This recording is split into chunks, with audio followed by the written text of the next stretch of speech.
சூழ்தரு வல்வினையும் உடல் தோன்றிய பல்வினியும் பாழ்பட வேண்டுதிரேல் மிக ஏத்து மின் பாய்புணலும் போழில வெண்மதியும் பொங்கரவும் புனைந்த அல்சடையான் பணந்தால் திருத்தாடகை இச்சரமே. எல்லாம் அல்ல சிவபெருமானின் திருவடிகளை மனமொழி மெய்களால் வணங்கி உலகிற்கு அருள் பாலித்துக் கொண்டிருக்கின்ற ஜெகத்குரு சங்கராச்சாரியார் அவர்களின் திருவடியை போற்றி மிகச் சிறப்பான பணியை செய்து வருகின்ற சங்கரா கல்லூரியினுடைய முதல்வர் அவர்களையும் தமிழ்துறை தலைவர் அவர்களையும் பிற துறை பேராசிரியர் பெருமக்களையும் சைவ சமயத்தை தன்னுடைய சென்ற பிறவியின் பயனாக படித்து வருகின்ற கற்று வருகின்ற மாணவ நண்பர்களுக்கும் என்னுடைய நடுப்பகல் நேரத்து வணக்கத்தை தெரிவித்துக் கொள்கிறேன். இறைவன் எம்மை தொடர்ந்து இந்த பணி செய்ய வைத்ததற்கு நான் எந்த பிறவியில் தவம் செய்தவனோ தெரியவில்லை. எனவே இறைவனுடைய திருவுள்ளத்தை எண்ணி மிகவும் இரும்புதடைகின்றேன். வகுப்பிலே ஒரு 3 வினாக்களை ஐயமாக கேட்டிருந்தார்கள் மாணவர்கள். ஐயா அவர்கள் மூலமாக அறிந்தேன். இல்லறத்தானாக இருந்து கொண்டு இந்த தத்துவங்களை எல்லாம் எப்படி கடந்து செல்வது என்பதாக முதல் வினா என்று நினைக்கின்றேன்.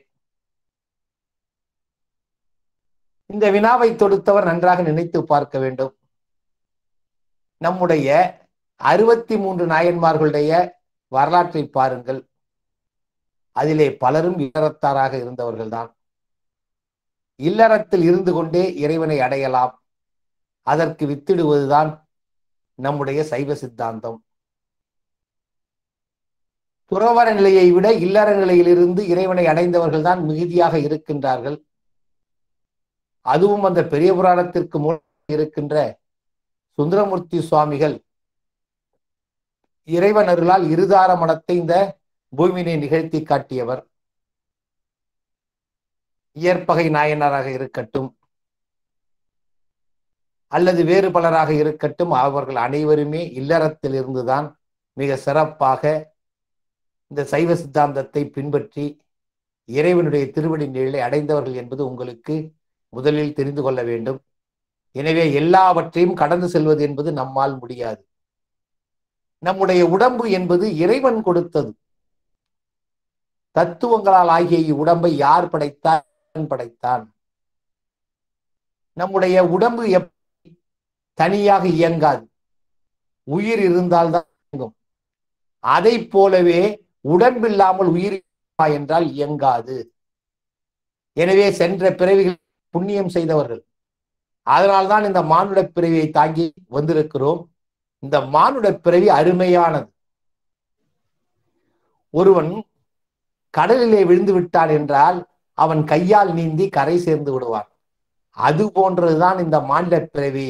நம்முடைய பிறவியை அறுத்து கொண்டு மேலும் பிறவாமல் இருப்பதற்கு இது அருமையான பிறவி என்கின்றார் சிவஞானியார். எனவே அந்த கேள்வியை கேட்ட அன்பர் சிறப்பாக இல்லறத்தில் இருந்து கொண்டே துறவற போல வாழ வேண்டும். இறைவனுடைய சிந்தனையை மனதிலே இடைவிடாமல் சிந்திக்க வேண்டும். நம்முடைய உயிர் தனித்து இயங்காது, உடம்பில் இருந்தே இயங்குவது. இவ்வுயிர் பொறி வழி தவறாக போகும் என்று நினைக்காதீர்கள். கள்ளப்புலனைந்தும் காலா மணிவிளக்கே என்றான்.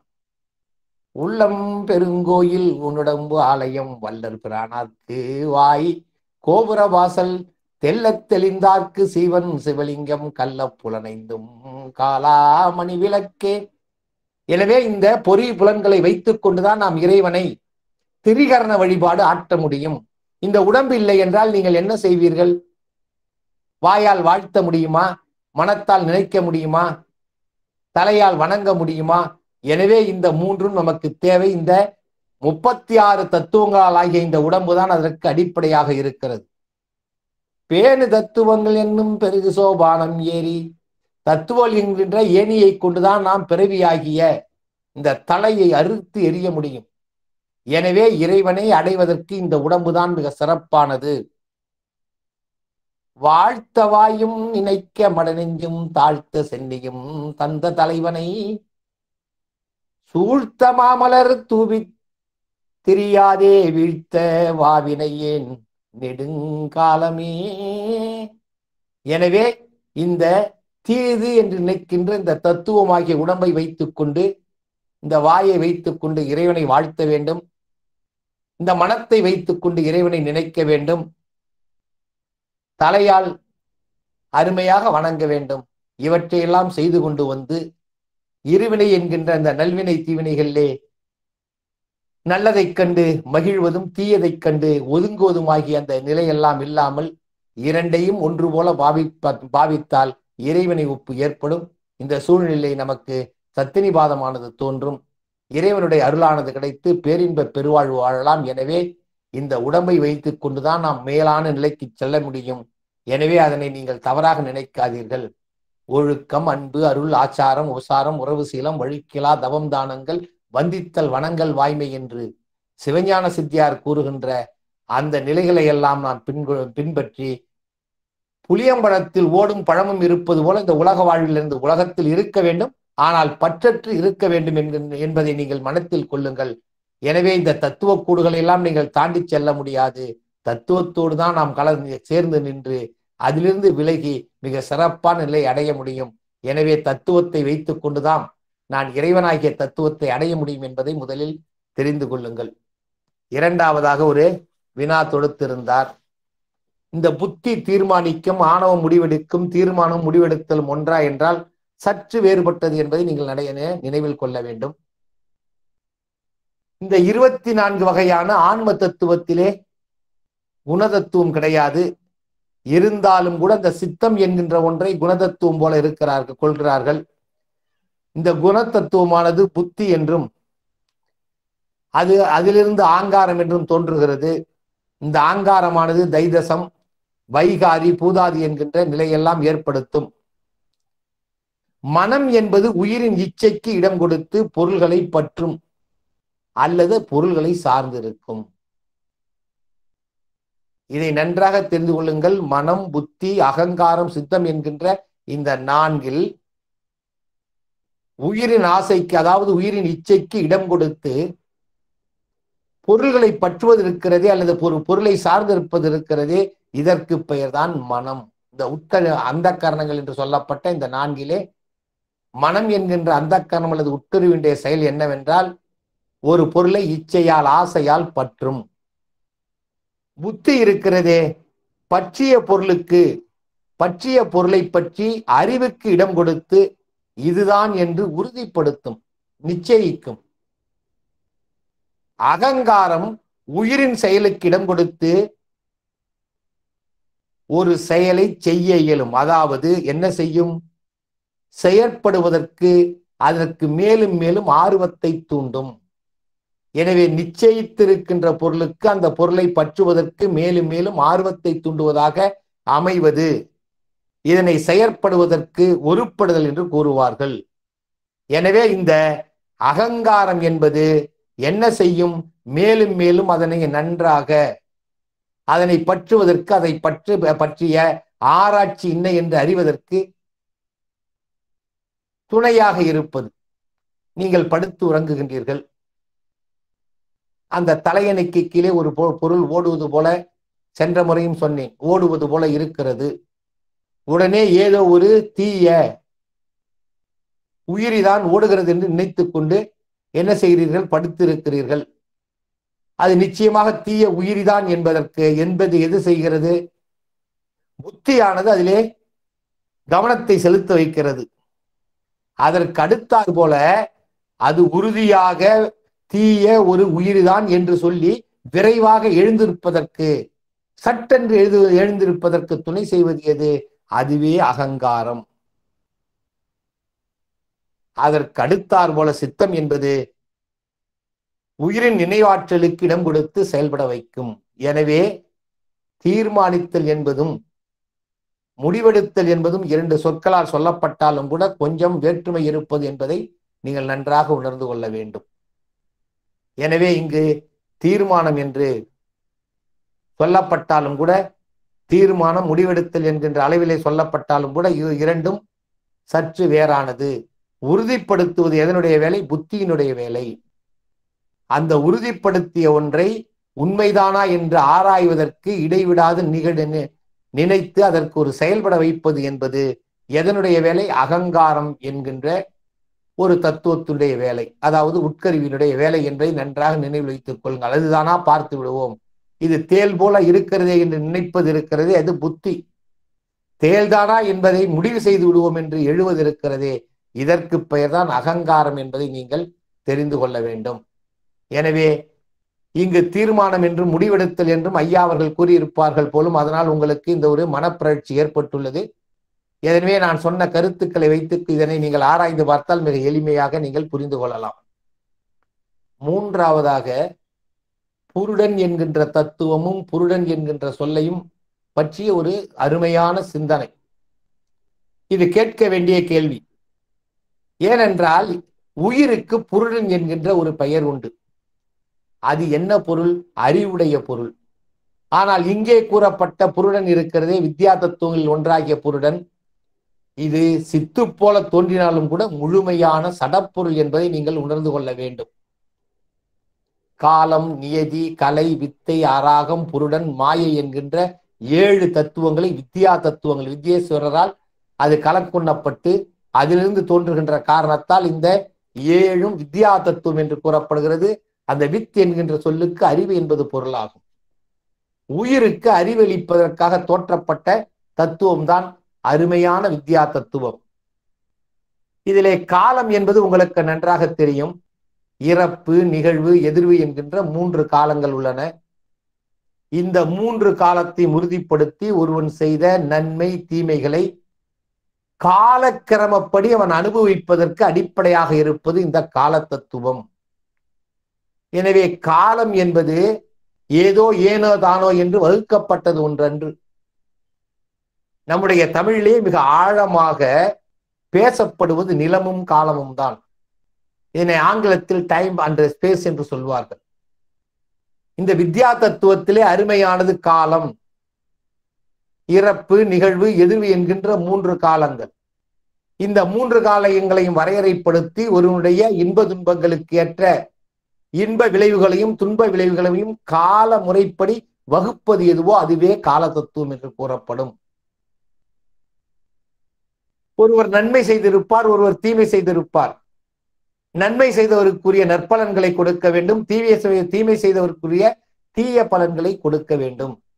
நன்மை செய்தவருக்கு தீமையும் தீமை செய்தவருக்கும் நல்ல பலனும் வந்தால் இந்த உலகத்தில் என்ன செய்து விடுவார்கள்? எல்லோருமே தீயவர்களாக மாறி விடுவார்கள். இப்பொழுதும் சிலர் சொல்வார், நான் நேர்மையாக இருக்கின்றேன், எனக்கு கெட்டதே நடக்கிறது. ஆனால் நேர்மையற்றவர்களாக பலர் வாழ்கிறார்கள், அவர்கள் மகிழ்ச்சியாக இருக்கிறார்கள் என்று சொல்வார்கள். அது இந்த பிறவினுடைய பயன் என்று, அது முந்தைய பிறவினுடைய பயன், அது காலத்தினால் நேர்ந்த ஒரு அருமையான விளைவு. வள்ளுவர் கூட சொல்லுகின்றார், அவரே ஆராயப்பட வேண்டும். நல்லவர்கள் துன்பம் அனுபவிப்பதும் கெட்டவர்கள் நன்மை அளிப்பதும் இது ஆராயப்பட வேண்டும் என்கின்ற ஒன்றை சொல்லுகின்றார். எனவே இந்த பிறவிலே ஒருவர் நன்மை செய்கின்றார், நன்மை அடைகின்றார், தீமை அடைகின்றார் என்றால் இதெல்லாம் பழவினை பயன் என்பதை நீங்கள் நன்றாக தெரிந்து கொள்ள வேண்டும்.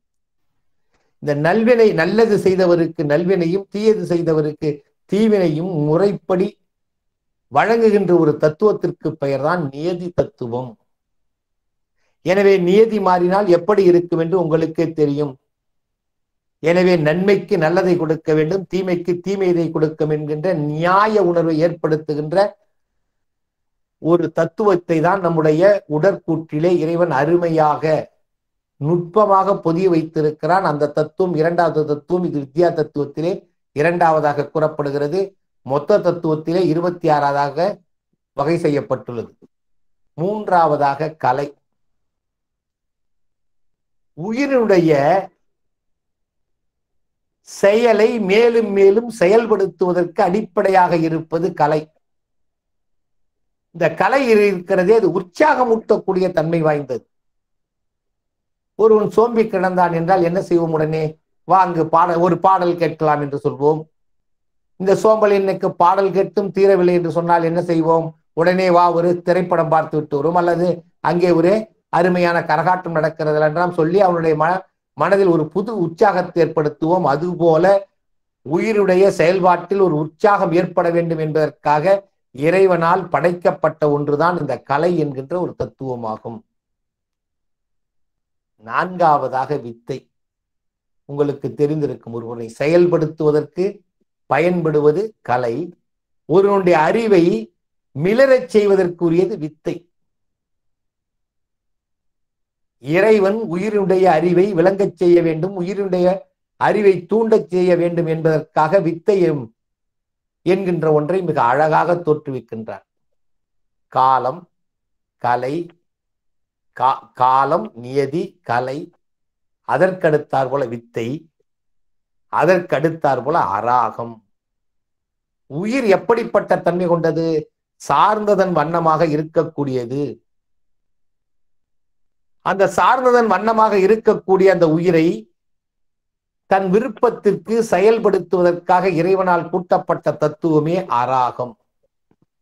எனவே இந்த காலம், நியதி, கலை, வித்தை, அராகம் என்கின்ற ஐந்தும் ஆணவத்தால் கட்டுப்பட்டு கிடக்கின்ற, செயலற்று அறிவற்று கிடக்கின்ற இந்த உயிரானது சிறிது சிறிதாக செயல்பட வேண்டும் என்பதற்காக இறைவனால் கொடுக்கப்பட்ட சட்டைகள். எனவே இந்த சட்டைகள் தான் மிக மிக நுட்பமானவை. இந்த சட்டை இல்லை என்றால் உயிரால் எதுவும் செய்ய முடியாது. இதற்கு செயல்படுகின்ற ஆற்றலும் தோன்றாது, அறிவார்ந்து சிந்திக்கின்ற ஆற்றலும் தோன்றாது. எனவேதான் இந்த ஐந்து தத்துவங்களையும் சைவ சித்தாந்தம் மிக அருமையாக பஞ்ச கஞ்சுகம் என்று கூறுகிறது. எனவே பஞ்ச கஞ்சுகம், பஞ்சம் என்றால் ஐந்து, கஞ்சுகம் என்றால் சட்டை. இது உள்ளே இருக்கின்ற அகச்சட்டையாக சொல்லப்படுகிறது. இந்த ஐந்து தத்துவம் மிக நுட்பமான தத்துவங்கள். காலம், நியதி, கலை, வித்தை, அராகம் என்கின்ற இந்த ஐந்து தத்துவங்களையும் சேர்த்து புருடன் என்கின்ற ஒரு தத்துவமாக சொல்வார்கள். இந்த புருட தத்துவம் தான் மிக மிக மிக முக்கியமானது என்பதை நீங்கள் நன்றாக மனத்தில் கொள்ள வேண்டும். இந்த ஐந்தையும் அடக்கிய இந்த புருடனுக்கு வேறு இல்லை, வேறு ஒரு பெயர் இல்லை, உள்ளம் என்று பெயர். மனம் என்பது வேறு, உள்ளம் என்பது வேறு. நீங்கள் ஒருவர் மேடையில் பேசிக் கொண்டிருப்பார், பேச்சை நன்றாக கேட்டுக்கொண்டிருப்பீர்கள், நன்கு அதிலே ஆழ்ந்து போயிருப்பீர்கள். இருந்தாலும் உங்களுக்கு அப்பாற்பட்ட ஒன்று, இவர் எவ்வளவு படித்திருப்பார், இவர் எப்படிப்பட்ட மேதையாக இருந்தால் இவ்வளவு சொற்களை சொல்வார், இவ்வளவு அருமையான மேற்கோள்களை காட்டுவார், இவர் எவ்வளவு இனிமையாக பாடுகிறார், இவ்வாறு இவர் பாடுவதற்கு காரணமானவர் யார் என்று சொல்லி மனம் ஒரு பக்கம் அதிலே ஆழ்ந்து கொண்டிருக்கும். அதற்கு மாறாக வேறொரு சிந்தனை ஓடிக்கொண்டிருக்கும். அந்த சிந்தனை ஓட்டத்திற்கு பெயர்தான் உள்ளம் என்பதை நீங்கள் நன்றாக தெரிந்து கொள்ளுங்கள். இது பார்வைக்கு அல்லது கேட்பதற்கு ஒரு உயிர் பொருள் போல தோன்றும். இதுவும் ஒரு உயிரில்லாத சடப்பொருள் என்பதுதான் என்பதை நீங்கள் நினைவில் கொள்ள வேண்டும். எனவே காலம், நியதி, கலை, வித்தை, அராகம் என்கின்ற இந்த ஐந்தனுக்கும் இந்த ஐந்தனுடைய செயலை ஒருங்குபடுத்தி உயிரோடு சேர்ப்பதற்கு ஒரு அருமையான வாயிலாக இறைவனால் படைக்கப்பட்ட ஒரு சடப்பொருள் தான் இந்த புருடன். ஆனால் அந்த புருடன் இருக்கின்றானே, இந்த புருடனால் தரப்படுகின்ற செய்திகளை எல்லாம் வாங்கி கொண்டு இயங்கக்கூடிய புருடன், அவன் சத்து என்று கூறப்படுபவன். அவன் சத்தும் அன்று அசத்தும் அன்று, அவன் உயிர் பொருளும் அன்று உயிர் இல்லாத பொருளும் அன்று, அவன் அறிவு பொருளும் அன்று அறிவில்லாத பொருளும் அன்று என்கின்ற நிலையிலே கூறப்படுகிறது. எனவே இப்பொழுது உங்களுக்கு நன்றாக தெரிந்திருக்கும், புருடன் என்பது வித்யா தத்துவத்தில் ஒன்று. ஆன்மா, புற்கலன், புருடன், உயிர் என்கின்ற சொல் நம்முடைய பசு என்கின்ற வட சொல்லுக்கு இணையான சொல். எனவே இந்த புருடன் என்பதையும் நீங்கள் ஆன்மா என்பதையும் வேறு வேறாக மனத்தில் நீங்கள் கொள்ள வேண்டும். எனவே வித்யா தத்துவங்கள் வரை சென்ற வகுப்பிலே நாம் பார்த்திருந்தோம். இப்பொழுது மிக அருமையாக ஆன்ம தத்துவத்தை பார்த்தோம். 24 வித்யா தத்துவத்தை பார்த்தோம் 7, 24 7 31 தத்துவங்களை மிக சிறப்பாக பார்த்திருக்கிறோம். இனி சிவ தத்துவம் என்கின்ற ஒன்று. இது சுத்த மாயையிலிருந்து தோற்றப்பட்ட காரணத்தால் சுத்த தத்துவம் என்றும் கூறப்படும். மிக சிறப்பானது இந்த சிவ தத்துவம். இது 5 கூறுகளை உடையது. சிவம், சக்தி, சதாசிவம், சுத்த வித்தை, ஈஸ்வரம் என்கின்ற 5ஆக பாகுபடுத்தப்பட்டிருக்கிறது. தத்துவத்திலே சொல்லுகின்ற பொழுது கீழிருந்து மேலாக வருவார்கள். நான் சொல்லுகின்ற பொழுது மேலிருந்து கீழே சொல்லிவிட்டேன். சுத்த வித்தை ஞானமிகும் தொன்மையாம் ஈஸ்வரந்தான் அத்தன் தொழிலதிகமாக்கியிடும் ஒத்தலிவை சாதாக்கியம் என்றும் சக்தி சிவம் கிரியை ஆதார ஞான உருவாம். மிக அருமையாக 36 தத்துவங்களிலே மேம்பட்டிருக்கின்ற, உயிருக்கு மிகவும் இன்றியமையதாக படைக்கப்பட்டிருக்கின்ற அந்த சிவ தத்துவங்கள் 5 வகைப்படும் என்பதை இந்த பாடலிலே மிக அருமையாக குறிப்பிடுகின்றார். மெய்கண்டார் குறிப்பிடுவதாக நம்முடைய உண்மை விளக்க ஆசிரியர் குறிப்பிடுகின்றார். மிக சிறப்பானது. சுத்த வித்தை என்பது ஞானம் மிகுந்திருக்கும். தொன்மையாக பேசப்படுகின்ற ஈஸ்வரம் என்பது உயிருடைய தொழிலை அதிகமாக்குவதற்கு பயன்படும். இந்த அறிவு என்பதும் செயல் என்பதும் ஒத்திருப்பது சாதாக்கிய தத்துவம். சக்தி என்பது முழுமையான ஆற்றலாக வருவது அல்லது செயலாக வருவது. சிவம் என்பது முழுமையான அறிவுருவாக காணப்படுவது என்று சொல்லி மிக அருமையாக விளக்குகின்றார். சுத்த வித்தை என்கின்ற அந்த பகுதி இருக்கிறதே, அது ஞானத்தினுடைய திரட்சியாக இருக்கும். அங்கே ஞானம் மிகுந்திருக்கும், செயல்பாடு குறைந்திருக்கும். சுத்த வித்தை ஞானமிகும் தொன்மையாக சொல்லப்படுகின்ற ஈஸ்வரன் தான் அத்தன் தொழிலதிகமாக்கிவிடும். இந்த ஈஸ்வர தத்துவத்திலே என்ன நிலைப்பாடு? அங்கு தொழில் மிகுந்திருக்கும், ஆனால் அறிவு குறைந்திருக்கும். எனவே 70-30 அல்லது 80-20 என்கிற நிலையிலே அறிவு மிக்கிருக்குமே, ஆனால் சுத்த வித்தை என்றும், தொழிலானது 80 அறிவானது 20 என்கின்ற நிலை இருக்குமே, ஆனால் அது ஈஸ்வரம் என்றும், 50-50 விழுக்காடுகளாக அறிவும் செயலும் இருக்குமே, ஆனால் அதற்கு சதாசிவ தத்துவம் என்றும், 100 விழுக்காடு அறிவுருவாக இருக்குமே, ஆனால் அதற்கு சிவதத்துவம் என்றும், 100 விழுக்காடு தொழிலாக விளங்குமே, ஆனால் அதற்கு சக்தி தத்துவம் என்றும், இந்த 5 தத்துவங்களை மிக சிறப்பாக நம்முடைய மெய்கண்டார் பாகுபடுத்தி உள்ளார் என்பதை நீங்கள் மனத்திலே கொள்ள வேண்டும். இது ஒரு அருமையான வெண்பா. இருவிகற்பத்தான் வந்த ஈராசிடை வெண்பா இது. எனவே மிக அழகாக சுத்த வித்தை அத்தன் என்பதை ஒரு கூறாகவும், சாதாக்கியம் ஆதாரம் என்பதை மற்றொரு கூறாகவும் கொள்ளுங்கள். மிக எளிமையாக நினைவை வைத்துக் கொள்ளலாம்.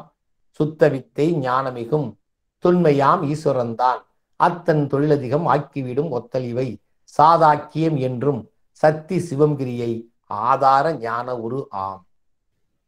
எனவே இந்த 5 பொருள்களும் எப்படிப்பட்ட தன்மை கொண்டவை?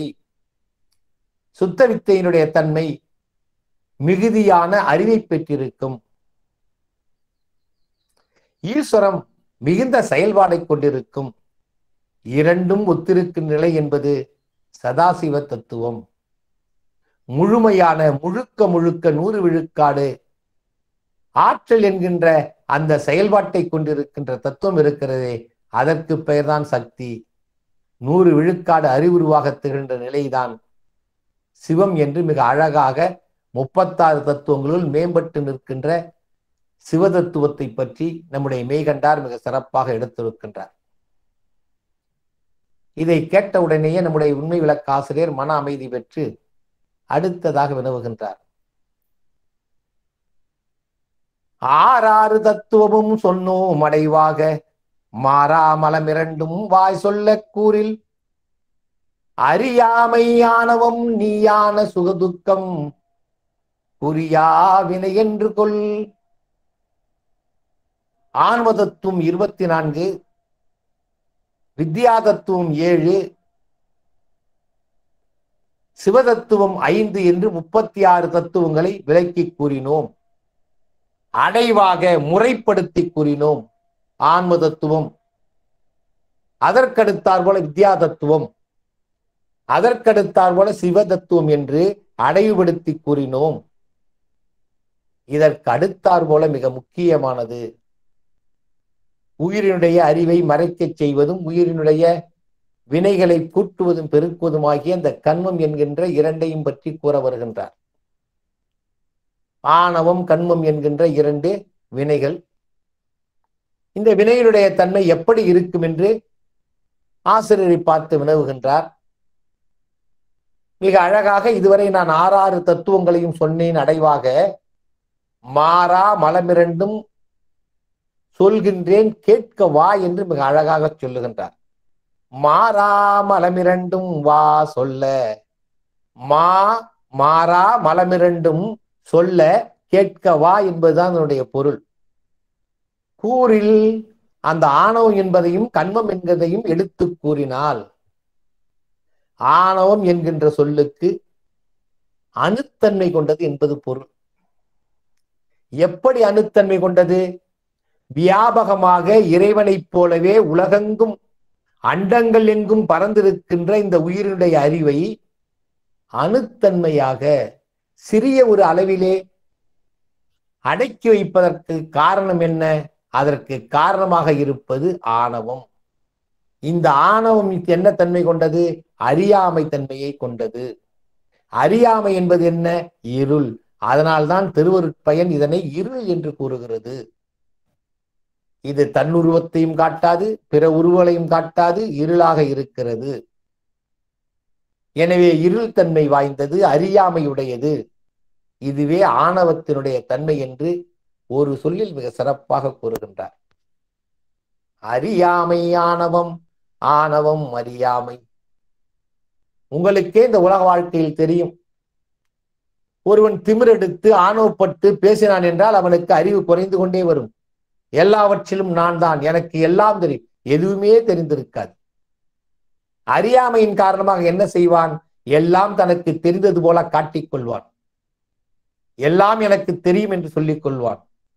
ஒரு நல்ல அறிவாளி தனக்கு எல்லாம் தெரிந்தது என்று சொல்ல மாட்டார்கள். இது பாடத்திற்கு அப்பாற்பட்டு செல்கிறது என்று நீங்கள் நினைக்காதீர்கள்.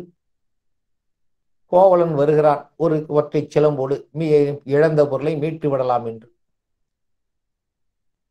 அப்படி வருகின்ற பொழுது கிட்டத்தட்ட மாநகரத்தினுடைய உள்ளே நுழைகின்றான். அங்கே எதிரே ஒருவன் வருகின்றான், பின்னால் நூற்றுக்கணக்கானவர் வருகிறார்கள். ஒருவன் கம்பீரமாக வருகின்றான். அவனிடம் சென்று, இவன் திறமை சற்ற ஒருவனாக இருக்க வேண்டும், இவன் பொற்கொல்லன் போல தெரிகிறது என்று எண்ணி கோவலன் என்ன செய்கிறான்?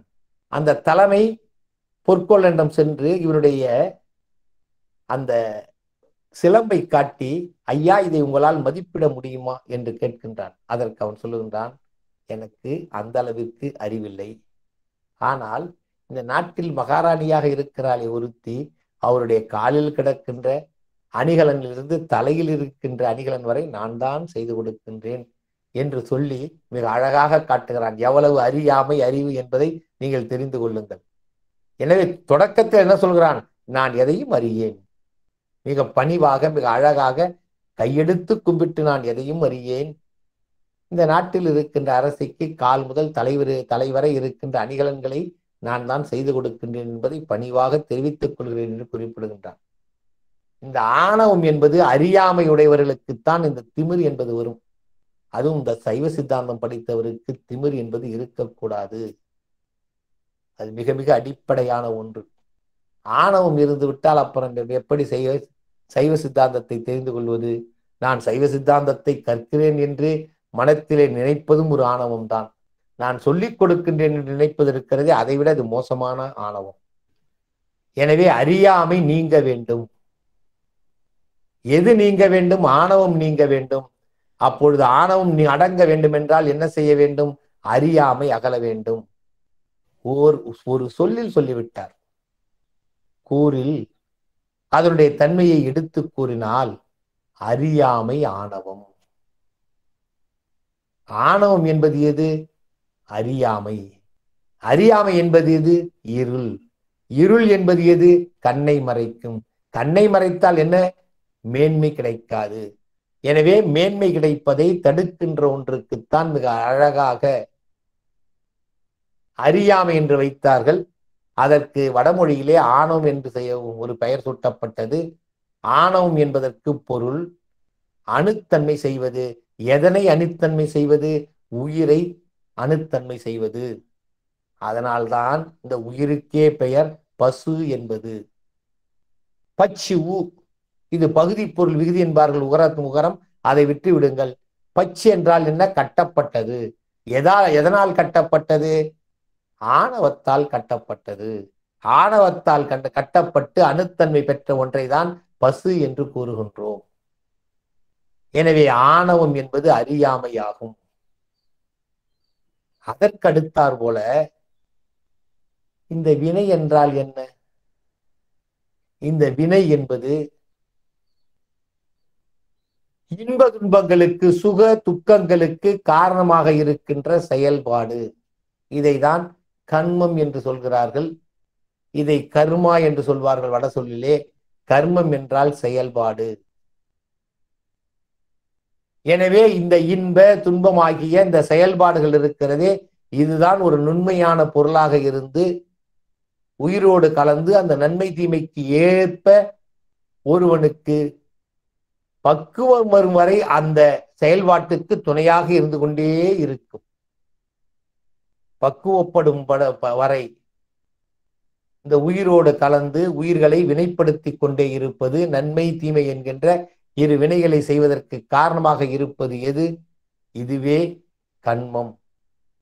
இதனை எண்ணிக்கை அடிப்படையிலே 2 என்று சொல்வார். இரு வினை என்று சொல்வார்கள். அதன் காரணம் என்னென்றால் இது 2ஆக இருக்கிறது.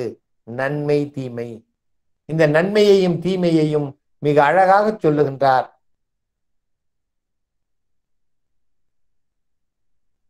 சுக துக்கம் என்று, இன்ப துன்பம் என்கின்ற ஒரு அருமையான தமிழ்ச்சொல். இங்கு இவர் அந்த செய்களை நோக்கி சுகதுக்கம் என்று வைத்தார். அறியாமையானவம் நீயான சுகதுக்கம் குறியா வினை என்று கொள்.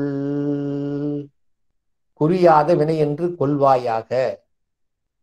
எனவே ஆணவத்தினுடைய இயல்பு அறியாமையை செய்வது, மறைப்பது, இருண்டு காணப்படுவது. வினையினுடைய செயலானது எப்படிப்பட்டது? செயல்பட்டு கொண்டே இருப்பது, நன்மை தீமையாக விளங்குவது. எனவே செயல்பட்டு கொண்டிருக்கின்ற நன்மை தீமைகளாகிய இரண்டுமே இங்கு கண்மம் அல்லது இருவினை என்று கூறப்படும். ஆணவம் என்பது சகசமலம், அது உயிரோடு தொடர்ந்தது. அதனை இயல்பு மலம் என்று சொல்வார்கள். பின்னால் இருக்கின்ற கண்மம் மாயை என்பதெல்லாம் ஆகுந்த மலம், இடையிலே வந்த மலம். எனவே இந்த ஆணவம் என்பதுதான் உயிர்களோடு நீண்ட காலமாக பிணித்து கிடப்பது. எப்படி செம்பு என்கின்ற ஒரு உலகத்தோடு அல்லது உலோகத்தில் களிம்பு என்கின்ற ஒன்று தோன்றி இருக்கிறதோ அதுபோல செம்பிலே களிம்பு என்று தோன்றியது என்று யாருக்கும் தெரியாது. விலைக்கு வைத்தால் இல்லாது போல தெரியும். 2 நாள் விட்டால் களிம்பானது வந்துவிடும். இது போன்றதுதான் உயிரிலே கலந்திருக்கின்ற ஆணவத்தினுடைய இயல்பு. என்று வந்தது என்று தெரியாது. எனவேதான் அனாதி மலம் என்றும் சகசமலம் என்றும் இதற்கு ஒரு பெயரை வைத்திருக்கிறார்கள். பிற மதங்கள் எல்லாம் மலங்கள் எல்லாம் இடையிலே வந்தவை. அவை ஆகுந்தக மலம் என்று பெயர் பெறும். எனவே ஆணவம் என்பதும் கண்மம் என்பதும் 2 மலங்களாக உயிரோடு இருக்கின்றன. ஒன்று சகசமலம் என்கின்ற தொடக்க காலத்திலிருந்து வந்தது, மற்றொன்று இடையிலே சேர்க்கப்பட்டது. இந்த ஆணவத்தினுடைய தன்மை போக்குவதற்காக இறைவனால் சேர்க்கப்பட்டதுதான் இந்த கண்மம் என்கின்ற ஒன்று. நீங்கள் கண்ணாலே நன்றாக நிறைய பார்த்திருக்கலாம். இந்த உலகிலே மிக மிகுதியாக காணப்படுகின்ற செயல்களை வைத்துக் கொண்டு இந்த ஆணவத்தையும் கண்மத்தையும் விலக்கி விடலாம். ஒரு இறுக்கமாக ஒன்றை கட்டி முடித்து போட்டு விடுகிறீர்கள். அதனை அவிழ்க்கவே முடியவில்லை. அப்பொழுது உலகில் உள்ளவர்கள் என்ன செய்வார்கள்? முடிச்சுக்கு மேல் முடிச்சு போடு என்பார்கள். அந்த முடிச்சுக்கு மேல் நாம் வேறொரு முடித்து போட்டால் இந்த முடிச்சானது கீழே இருக்கிற முடிச்சியை இலகச் செய்துவிடும். நம்முடைய ஊரிலே இப்பொழுதெல்லாம் மாறிவிட்டது, உங்களுக்கு தெரியும். இப்பொழுது வெண்மையாக்குகின்ற பொடிகள்லாம் வந்து விட்டன. அதற்கு பிளீச்சிங் பவுடர் என்றெல்லாம் பெயர் உண்டு, உங்களுக்கு தெரியும். அந்த பொடிகள் கூட, அந்த பவுடர்கள் கூட நீங்கிவிட்டு இப்பொழுது அவர்கள் திரவமாகவே ஒரு நீர்த்தன்மையிலே கொடுக்கின்றார்கள். அதிலே முக்கினால் ஆடையானது வெளுத்துவிடும். ஆனால் இந்த விஞ்ஞான வளர்ச்சிக்கு, அறிவியல் வளர்ச்சிக்கு முன்னால் ஒரு 50-60 ஆண்டுகளுக்கு முன் பார்த்தால் என்ன செய்வார்கள்? நம்முடைய அழுக்கான ஆடையை சாணத்திலே தோய்த்து அதனை வெள்ளாவில் வைத்து எரிப்பார்கள். அப்படி எரிக்கின்ற பொழுது என்ன செய்யும்? சாணமானது பழைய அழுக்கை எடுத்துவிடும். அழுக்கை சேர்த்து அழுக்கை நீக்குதல். ஒரு துணியிலே கரை இருக்குமேனால் பழைய காலத்தில் நம்முடைய வெளுப்பு தொழில் செய்கின்ற அந்த வண்ணக்கர்கள் என்ன செய்வார்கள்? உழைமண் என்று ஒன்று கொண்டு இருப்பார்கள். அதனுடைய நிறம் வேறாக இருக்கும். ஆனால் அந்த மண்ணிலே தண்ணியை ஊற்றி கரைத்து அதனுள்ளே துணியை போட்டு ஊற வைத்து அதை வெள்ளாவில் வைப்பார்கள். எனவே அழுக்கை நீக்க அழுக்கை பயன்படுத்துவது போல ஆணவம் என்கின்ற அழுக்கினுடைய தன்மையை குறைப்பதற்காக இறைவனால் கூட்டப்பட்ட ஒன்றுதான் இந்த கண்மம் என்பதை நீங்கள் நன்றாக நினைவில் வைத்துக் கொள்ளுங்கள். எனவே ஆணவம், கண்மம் ஆகியவற்றினுடைய இயல்புகளை மிக அழகாக நம்முடைய ஆசிரியர் சுட்டி காட்டுகின்றார். எனவே 36 வகையான தத்துவங்களை பார்த்தோம். அது உயிரின் பொருட்டு விளங்குவது. அந்த 36 தத்துவங்கள் ஏன் உருவாக்கப்பட்டன? இந்த ஆணவ மலத்தினுடைய தன்மையை குறைப்பதற்காக. இந்த ஆணவ மலம் போவதற்காக கண்மம் என்கின்ற ஒரு மலம் கூட்டப்பட்டது. இவ்வாறு இறைவன் செயல்படுவதற்கு காரணம் என்ன? உயிர்களுக்காக. எனவே அந்த உயிருடைய நிலையை எவ்வாறு இருக்கிறது என்பதை விளக்க வருகிறார் ஆசிரியர். நான் இதுவரை 36 தத்துவங்களை தெரிந்து கொண்டேன். ஆணவத்தை பற்றி முழுமையாக தெரிந்து கொண்டேன். அதற்கு அடுத்தாற் போல கண்மம் என்கின்ற மலம் பற்றியும் தெரிந்து கொண்டேன். ஆனால் இவற்றிற்கு வேறாக இருக்கின்ற நான் யார்? இந்த உடம்பு இருக்கிறது, இந்த உடம்பிற்கு வேறாக நான் இருக்கின்றேனே. எவ்வளவோ பேர்களை பார்க்கிறேன், என் கண்ணுக்கு எதிராக உயிர் இல்லாமல் செத்து போய் விடுகிறார்கள், செயல் இல்லாமல் கிடக்கிறார்கள். அப்படி இருக்கின்ற பொழுது என் உள்ளே ஒரு உயிர் என்று இருக்கிறதே என்பது போல அவர் நினைத்துக் கொண்டு மிக அழகாக கேட்கின்றார். 6 தத்துவமும் ஆணவமும் வல்வினையும் மாறாருளால் வகுத்துரைத்தீர். 6 தத்துவமும் வல்வினையும், வன்மையான வினையும், ஆணவமும் மாறா அருளால் வகுத்துரைத்தீர். இறைவன் எப்படிப்பட்டவன்? அருளாளன். அவன் பேரருளாளன். அவன் என்றும் உயிர்கள் மீது கொண்ட இரக்கத்திலிருந்து மாறாதவன். அவனுடைய 8 குணங்களில் ஒன்றாக இருப்பது எது? பேரருள் உடைமை. எனவே மாறா அருளால் வகுத்துரைத்தீர். என் வழியாக, என் மூலமாக இந்த உலக உயிர்கள் எல்லாம் ஈடேற வேண்டும் என்கின்ற கருணை கொண்டு 36 தத்துவங்களை கற்றுத்தந்தீர். இது என காட்டினீர். இந்த உயிரோடு பற்றி இருக்கின்ற ஆணவ மலத்தை காட்டினீர். அதனுடைய தன்மையை குறைப்பதற்காக இறைவனால் கூட்டப்பட்ட கண்மம் என்றால் என்ன என்று கூறினீர். இவ்வளவில் கூறிய அனைத்தையும் நான் தெரிந்து கொண்டேன். 6 தத்துவமும் ஆணவமும் வல்வினையும் மாறாருளால் வகுத்துரைத்தீர். அழகாக வகுத்து சொன்னீர். 3 வகையான தத்துவ கூறுகளை சொல்லி, ஆணவ மலத்தை சொல்லி, அதற்கடுத்தார் போல மிக சிறப்பாக விளங்குகின்ற உயிரினுடைய அந்த ஆணவ மலத்தினுடைய தன்மையை போக்குவதற்கு இறைவனால் கொடுக்கப்பட்ட இந்த கர்ம மலத்தை பற்றியும் சொன்னீர்கள். அதாவது இருவினையை பற்றி சொன்னீர்கள். மிக அழகாக சொல்லுகின்றார். வேறாகா என்னை எனக்கரிய காட்டீர் இவை கண்டேன் உன்னரிய தேசிகனே உற்று. உன்னரிய தேசிகனே உற்று. நினைப்பதற்கு அருமைப்பாடு வாய்ந்த என்னுடைய குருநாதனாக விளங்குகின்ற மெய்கண்டானே, உன்னிடம் நான் முறையாக கேட்டு அறிந்து கொண்டேன். ஆறாறு தத்துவத்தை அறிந்தேன், ஆணவத்தை அறிந்தேன், வன்மையான வினையை அறிந்தேன், இவற்றையெல்லாம் கண்டுகொண்டேன். என்னை எனக்கரிய காட்டீர். இவற்றிற்கு அப்பாற்பட்டு விளங்குகின்ற இரண்டாவது பொருளாக விளங்குகின்ற இந்த உயிர் என்பதை பற்றி நான் தெரிந்து கொள்கிறேன்.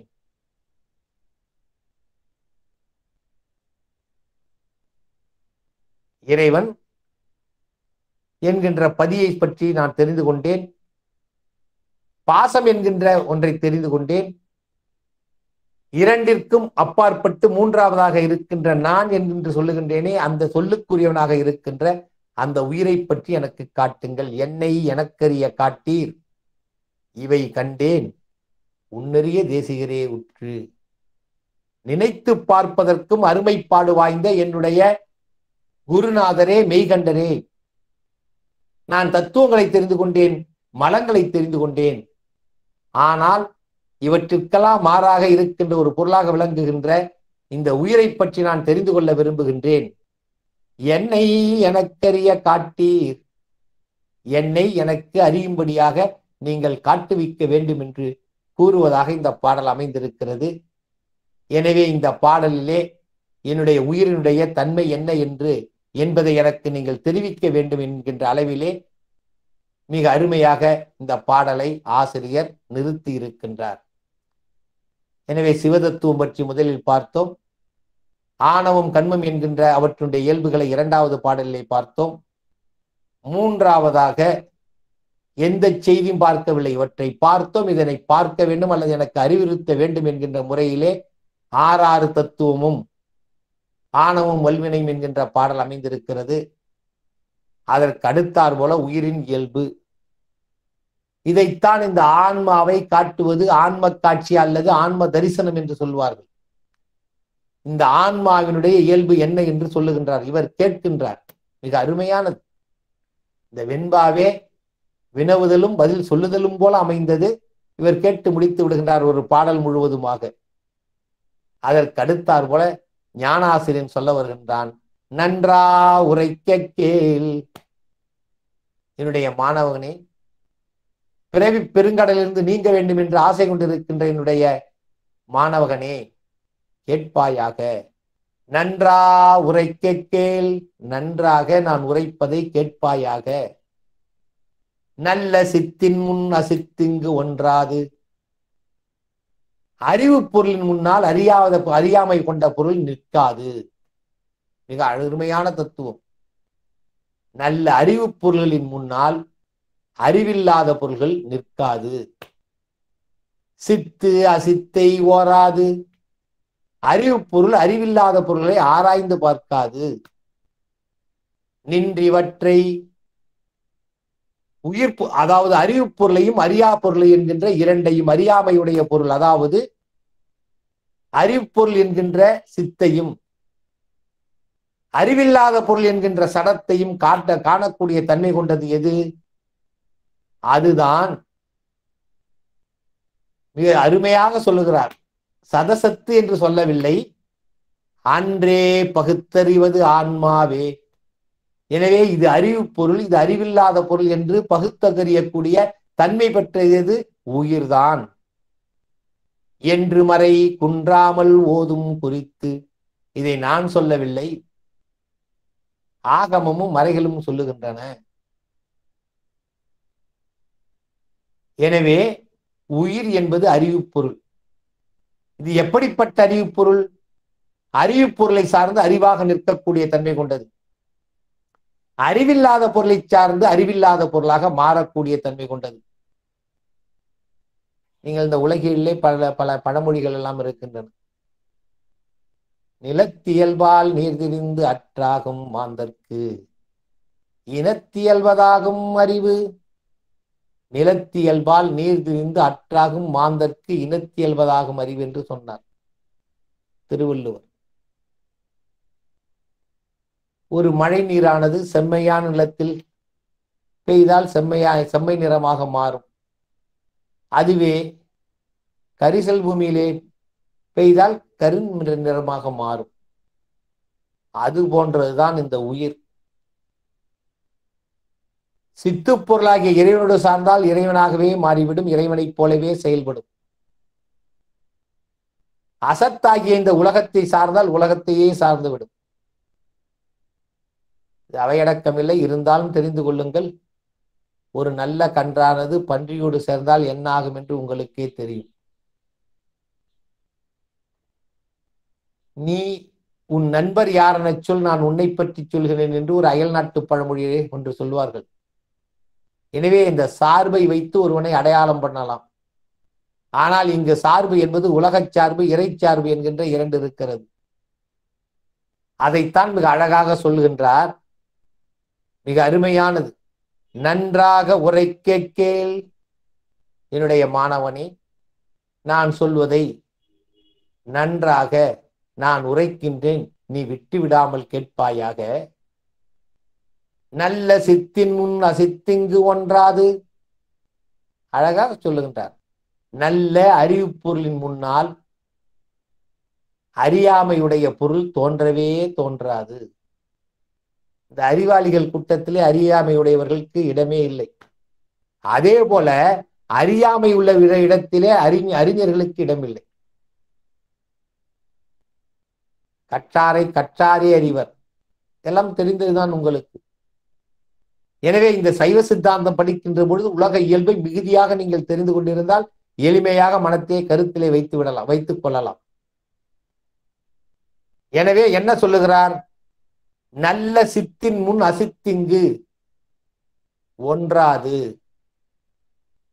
பேரறிவு பொருளாக இருக்கின்ற ஒரு பொருளை அறியாமையுடைய பொருள் சென்று சேருமா? சேரவே சேராது. அதே நேரத்தில் சித்து அசித்தை ஓராது. ஓர்தல் என்றால் ஆராய்ந்து பார்த்தல் அல்லது சேர்தல் என்று கூட இங்கு வைத்துக் கொள்ளலாம். அறிவுடைய பொருளை எந்த காலத்திலும் அறியா பொருள் வந்து சேர்ந்து விடாது. அதனைப் போலவே அறிவுடைய பொருள் எந்த காலத்திலும் அறியா பொருளை சேராது.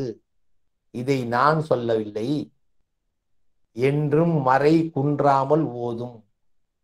எனவே இவற்றை நான் மறையானது முன்னோருடைய மொழியானது மிக தெளிவாக சொல்லி இருக்கிறது, ஆகமும் சொல்லி இருக்கிறது என்று மிக அழகாக சொல்லுகின்றார். நன்றா உரைக்க கேள் நல் சித்தின் முன்ன சித்திங்கு ஒன்றாது. சித்து அசித்தை ஓராது நின்றிவற்றை அன்றே பகுத்து அறிவது ஆன்மாவே என்று மறை குன்றாமல் ஓதும் குறித்து. மறை குன்றாமல் ஓதும் குறித்து என்ன சொல்லுகிறது? மறை மிக சிறப்பாக சொல்லுகிறது, வேதம் சொல்லுகிறது, ஆகமம் சொல்லுகிறது. அறிவு பொருள் அறியா பொருளை என்றும் சாராது. அதனைப் போலவே அறியா பொருள் அறிவுடைய பொருளை என்றும் சார்ந்து நிற்பதற்கு வாய்ப்பே இல்லை. அப்படி என்றால் எது சாரும்? அறிவும் அறியாமையும் கொண்ட பொருளே அதனை அறியும்.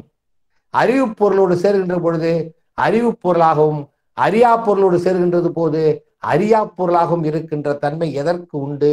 இந்த உயிருக்கே உண்டு. ஆன்மா, புட்கலன், புருடன் என்கின்ற உயிர் என்கின்ற பல பெயர்கள் இருக்கின்றன. அவற்றுள் இங்கு ஆன்மா என்று மிக அருமையாக கையாண்டிருக்கிறார். காரணம் என்ன என்று உங்களுக்கு தெரியும். அன்றே பகுத்தறிவது ஆன்மாவே. அன்றே என மோனையை நிற்கிறது.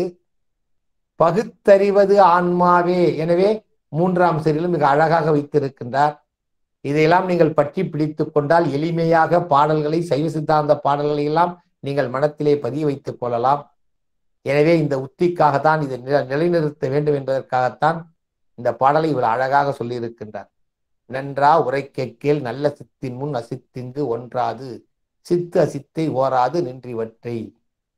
அன்றே பகுத்தறிவது ஆன்மாவே என்று மறை குன்றாமல் ஓதும் குறித்து என்று மிக அழகாக சொல்லி இருக்கின்றார். எனவே உயிர் சதசத்து என்பது ஒன்று தெரியும். சத்தோடு சேர்ந்து சத்தாக நிற்கும், அசத்தோடு சேர்ந்து அசத்தாக நிற்கும். எனவே ஒரு வெள்ளை துணியானது கருப்பு வண்ணம் பூசினால் கருப்பு வண்ணமாக மாறிவிடும், மேலே வெள்ளை வண்ணம் பூசினால் வெள்ளை வண்ணமாக மாறிவிடும். அது போன்றதான் இந்த உயிர் என்பதை மிக அழகாக நம்முடைய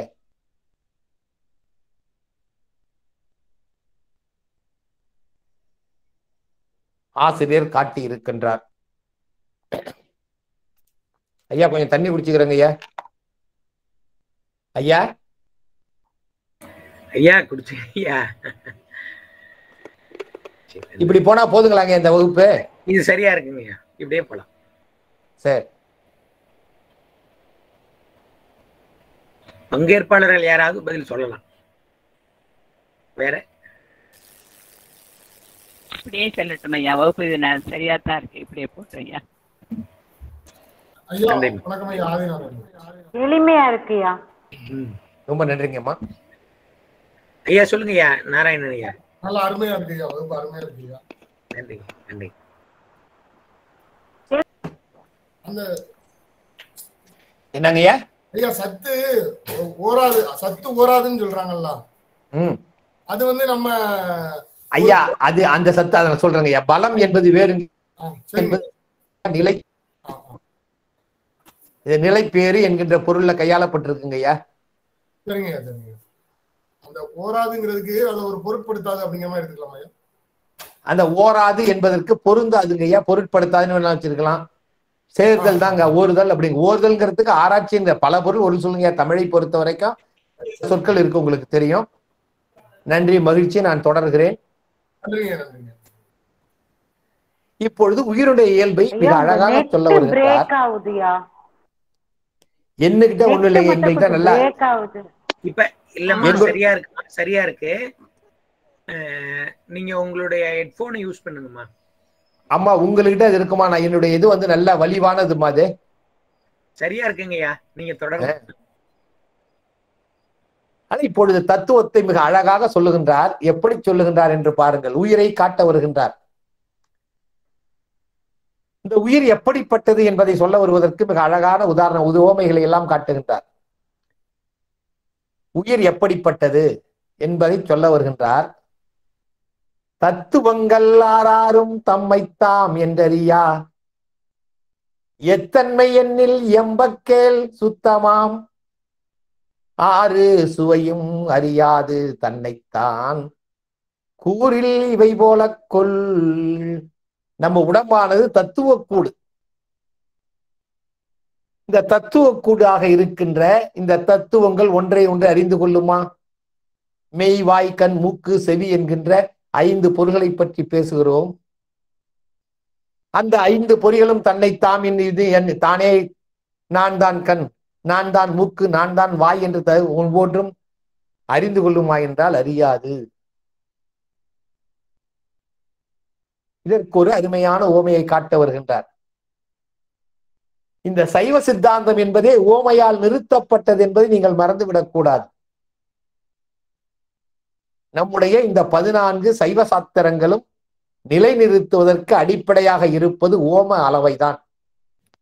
எவ்வளவு அருமையான ஓமைகள்லாம் சொல்லிக் கொண்டு செல்கிறார்கள் என்பது உங்களுக்கு போக போக தெரியும். நீங்களும் சுவைத்து கற்கலாம்.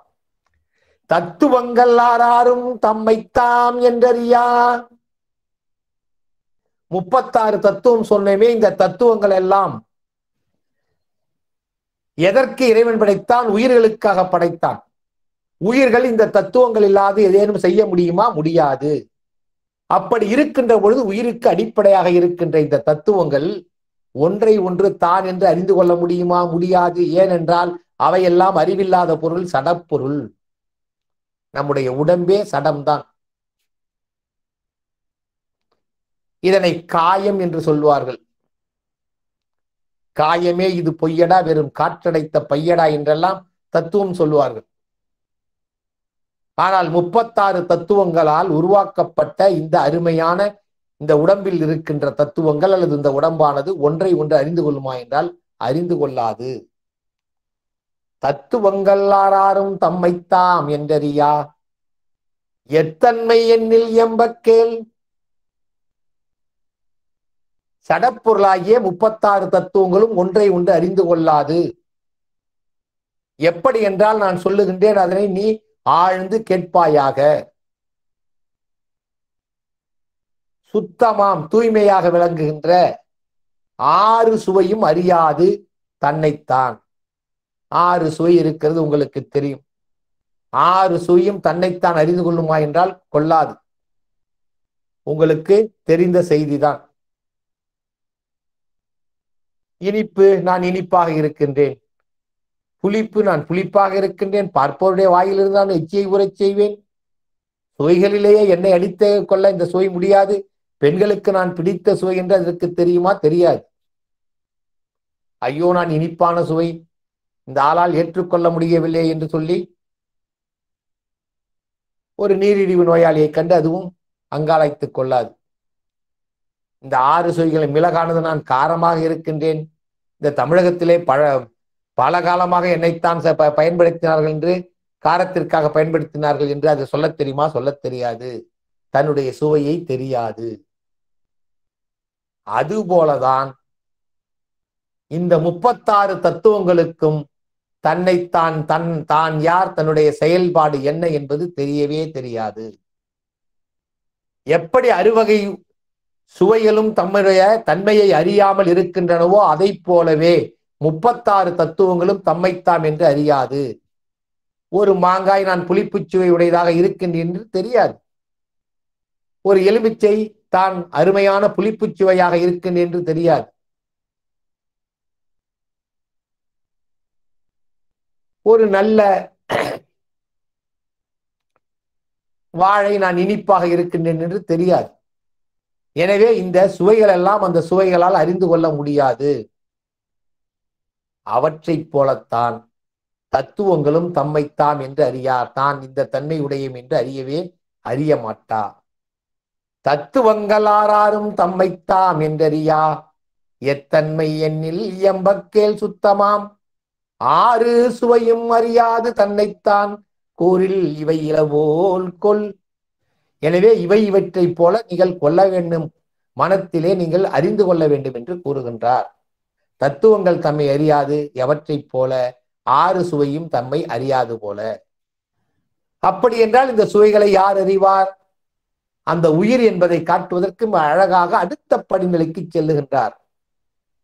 6 சுவையும் அருந்தி அவை தம்மை வேறொருவன் கூறியிடும் மேன்மை போல் 6 ஒன்று ஒன்றா நாடி உணர்ந்தோதிலதில் உற்றறிவாய் நின்ற பொருள் தானே நீ. எனவே உயிரினுடைய இயல்பை மிக அழகாக சொல்லுகின்றார். தத்துவங்கள் தம்மை அறியா எவற்றைப் போல 6 சுவைகளும் தம்மை அறியாது அவற்றைப் போல. அப்படி என்றால் எப்படி உயிரை அறிவது என்று தன்னுடைய ஞானாசிரியரிடம் கேட்கின்றார். அவர் அழகாக சொல்லுகின்றார். 6 சுவையும் அருந்தி அவை தம்மை வேறொருவன் கூறியிடும் மேன்மை போல். 6 சுவை இருக்கிறது. அதை என்ன செய்யும்? அவ்வையை சுவை அறியாது. அதை யார் சுவை அறிவார்? வேறொருவன் தான் சொல்வான். ஒரு இனிப்புருண்டை எடுத்து போட்டு மிக அழகாக இருக்கிறது, அருமையாக இருக்கிறது, சுவையாக இருக்கிறது.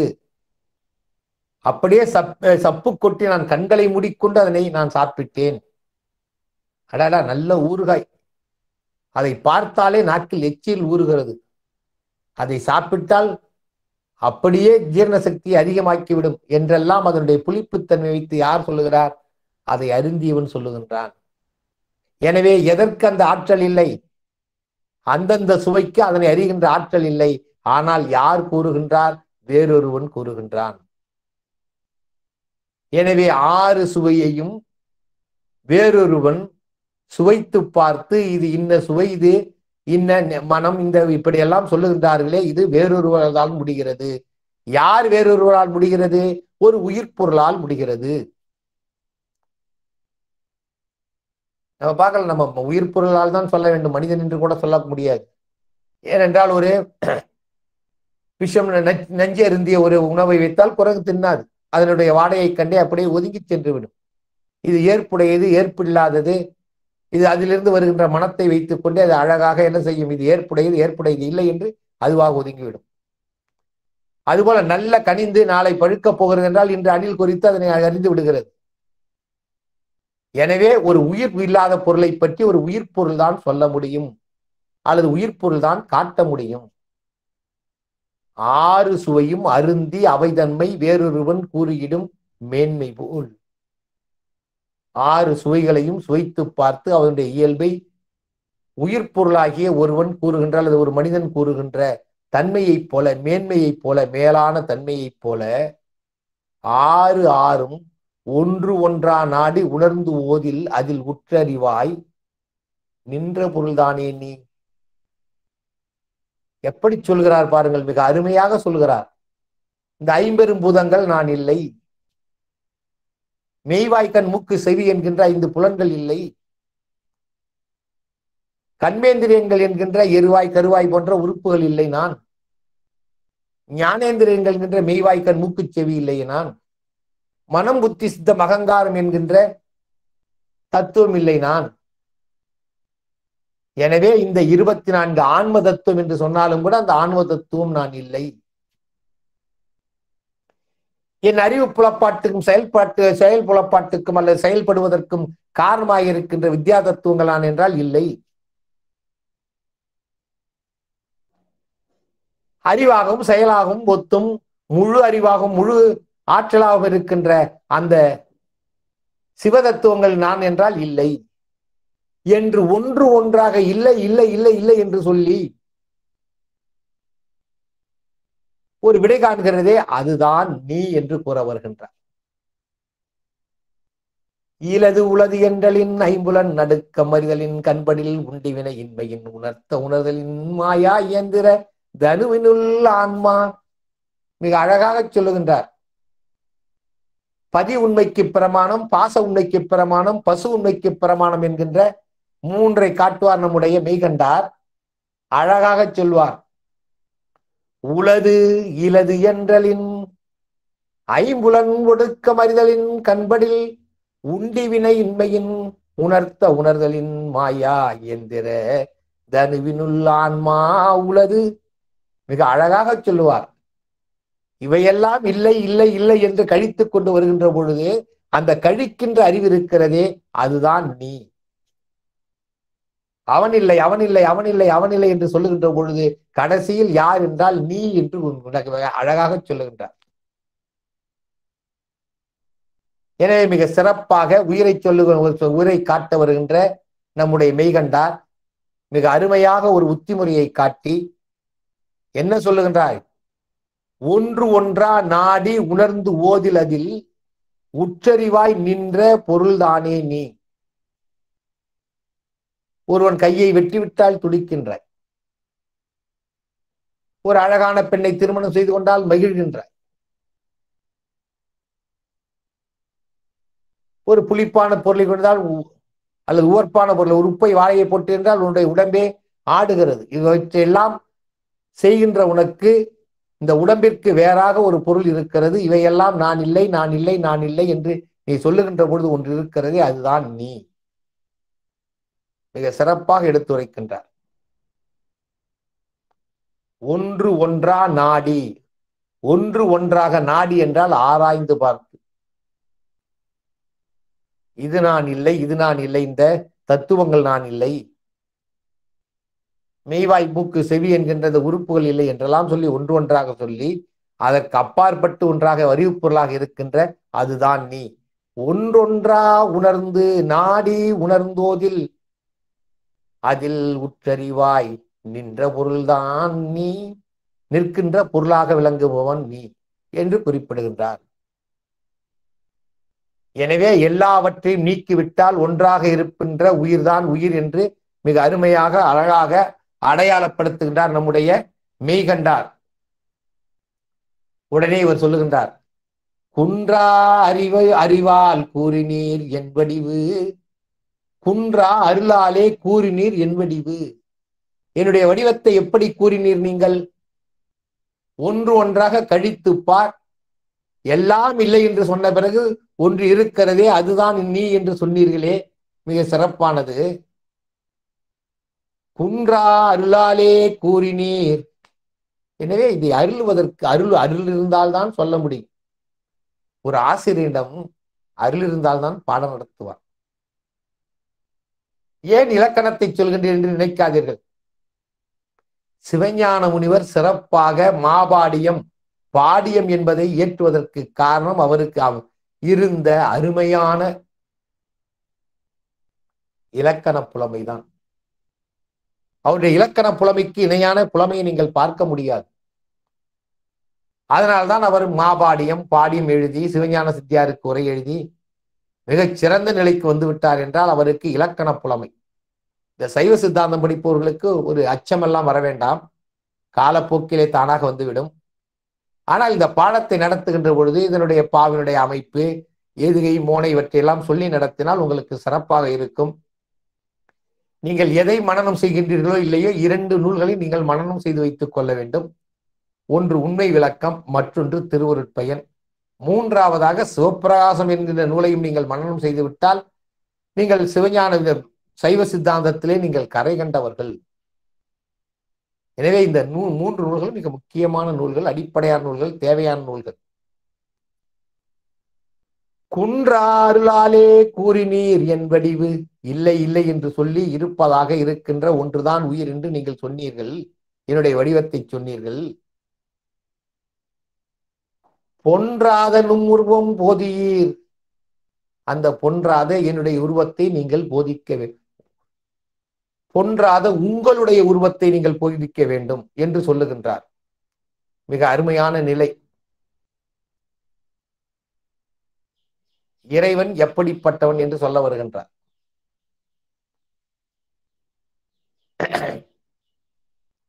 இறைவன் அறிவிக்க உயிர் அறியும். இறைவன் அறிவித்தால் மட்டுமே உயிர் அறியும் என்கின்ற அருமையான கருத்தை இங்கு முன்வைக்கின்றார். பொன்றாத நும்முருவம் போதியூர் நின்றருக்கண் கண்ணுக்கு காட்டு மாபோலே உன்னறிவின் நன்னி அறிவித்திடுவோம் நாம். ஐயனே, 36 தத்துவங்களை சொன்னீர்கள், ஆணவத்தை சொன்னீர்கள், கண்மத்தை சொன்னீர்கள், இந்த 2ஆலும் பிடிக்கப்பட்டிருக்கின்ற பசுவாகிய என்னை பற்றியும் சொன்னீர்கள். ஆனால் நீங்கள் உங்களை பற்றி சொல்லவே இல்லையே என்று மாணவர் ஆசிரியரை பார்த்து கேட்பதாக இந்த பாடல் அமைந்திருக்கிறது.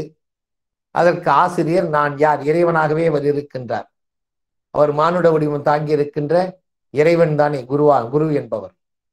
ஒரு மானை பிடிப்பதற்காக பழக்கப்படுத்திய மானை வைப்பது போல இறைவன் அருள் பெற்ற அந்த குருக்கள் தான் நம்மளையெல்லாம் பிடித்து இந்த உலகத்தில் மீண்டும் மீண்டும் பிறந்து வாராமல் இருப்பதற்கு அல்லது பிறந்து வருகின்ற பிறப்பிற்கு தடை ஏற்படுத்துபவர்கள். எனவே அவரை பார்த்து கேட்கின்றார், உங்களுடைய உருவத்தை நீங்கள் காட்டுங்கள். குன்றா அருளாலே கூறினீர் என் வடிவு பொன்றாத நும் உருவம் போதியீர். உங்களுடைய உருவத்தை நீங்கள் எங்களுக்கு போதிக்க வேண்டும். அதற்கு உடனே குரு சொல்கிறார், கதிரவன் என்கின்ற இந்த சூரியனானவன் ஒளியை ஊட்டி எல்லா பொருள்களையும் கண்ணுக்கு காட்டுவது போல உன்னுடைய அறிவிலே நான் இருந்து இந்த பொருள்களை எல்லாம் அறிவிக்கின்றேன். அந்த அறிவுக்கு அறிவாக இருக்கின்றவன் தான் நான் என்று மிக அழகாக தெளிவாக காட்டுகின்றார். எனவே அறிவுக்கு அறிவாக இருப்பவன் யார் என்றால் இறைவன். இந்த இறைவனை உறுதிப்படுத்துவதற்கும் ஒரு அருமையான ஓமையை நம்முடைய ஆசிரியர் கையாண்டிருக்கின்றார் என்பது மிகவும் சிறப்பு வாய்ந்தது. நின்றருக்கன். அருக்கன் என்றால் எது? சூரியன், கதிரவன் என்று சொல்லப்படுகின்ற அந்த சூரியன். கண்ணுக்கு காட்டுமா போல இந்த உலகத்து பொருள்களை எல்லாம்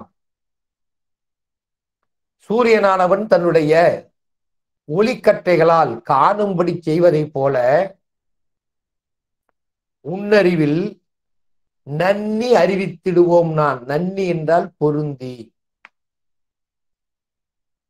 இந்த ஒப்பற்ற உலகத்தினுடைய இருளை போக்கி நம்முடைய கண்களுக்கு பொருளை எல்லாம் காட்டுபவன் யார்? கதிரவன், அவனுடைய கதிர் ஒளி. அதுபோல ஒப்பற்றவனாக விளங்குகின்ற உன்னுடைய அறிவிலே நான் நின்று, அறிவுக்கு அறிவாக நின்று இந்த உலகத்தில் அறிவிக்கின்றேன். இதுதான் என்னுடைய உருவம், நான் அறிவாக இருப்பவன் என்று மிக அருமையாக மெய்கண்டார் இறைவனை பற்றி கூறுகின்றார்.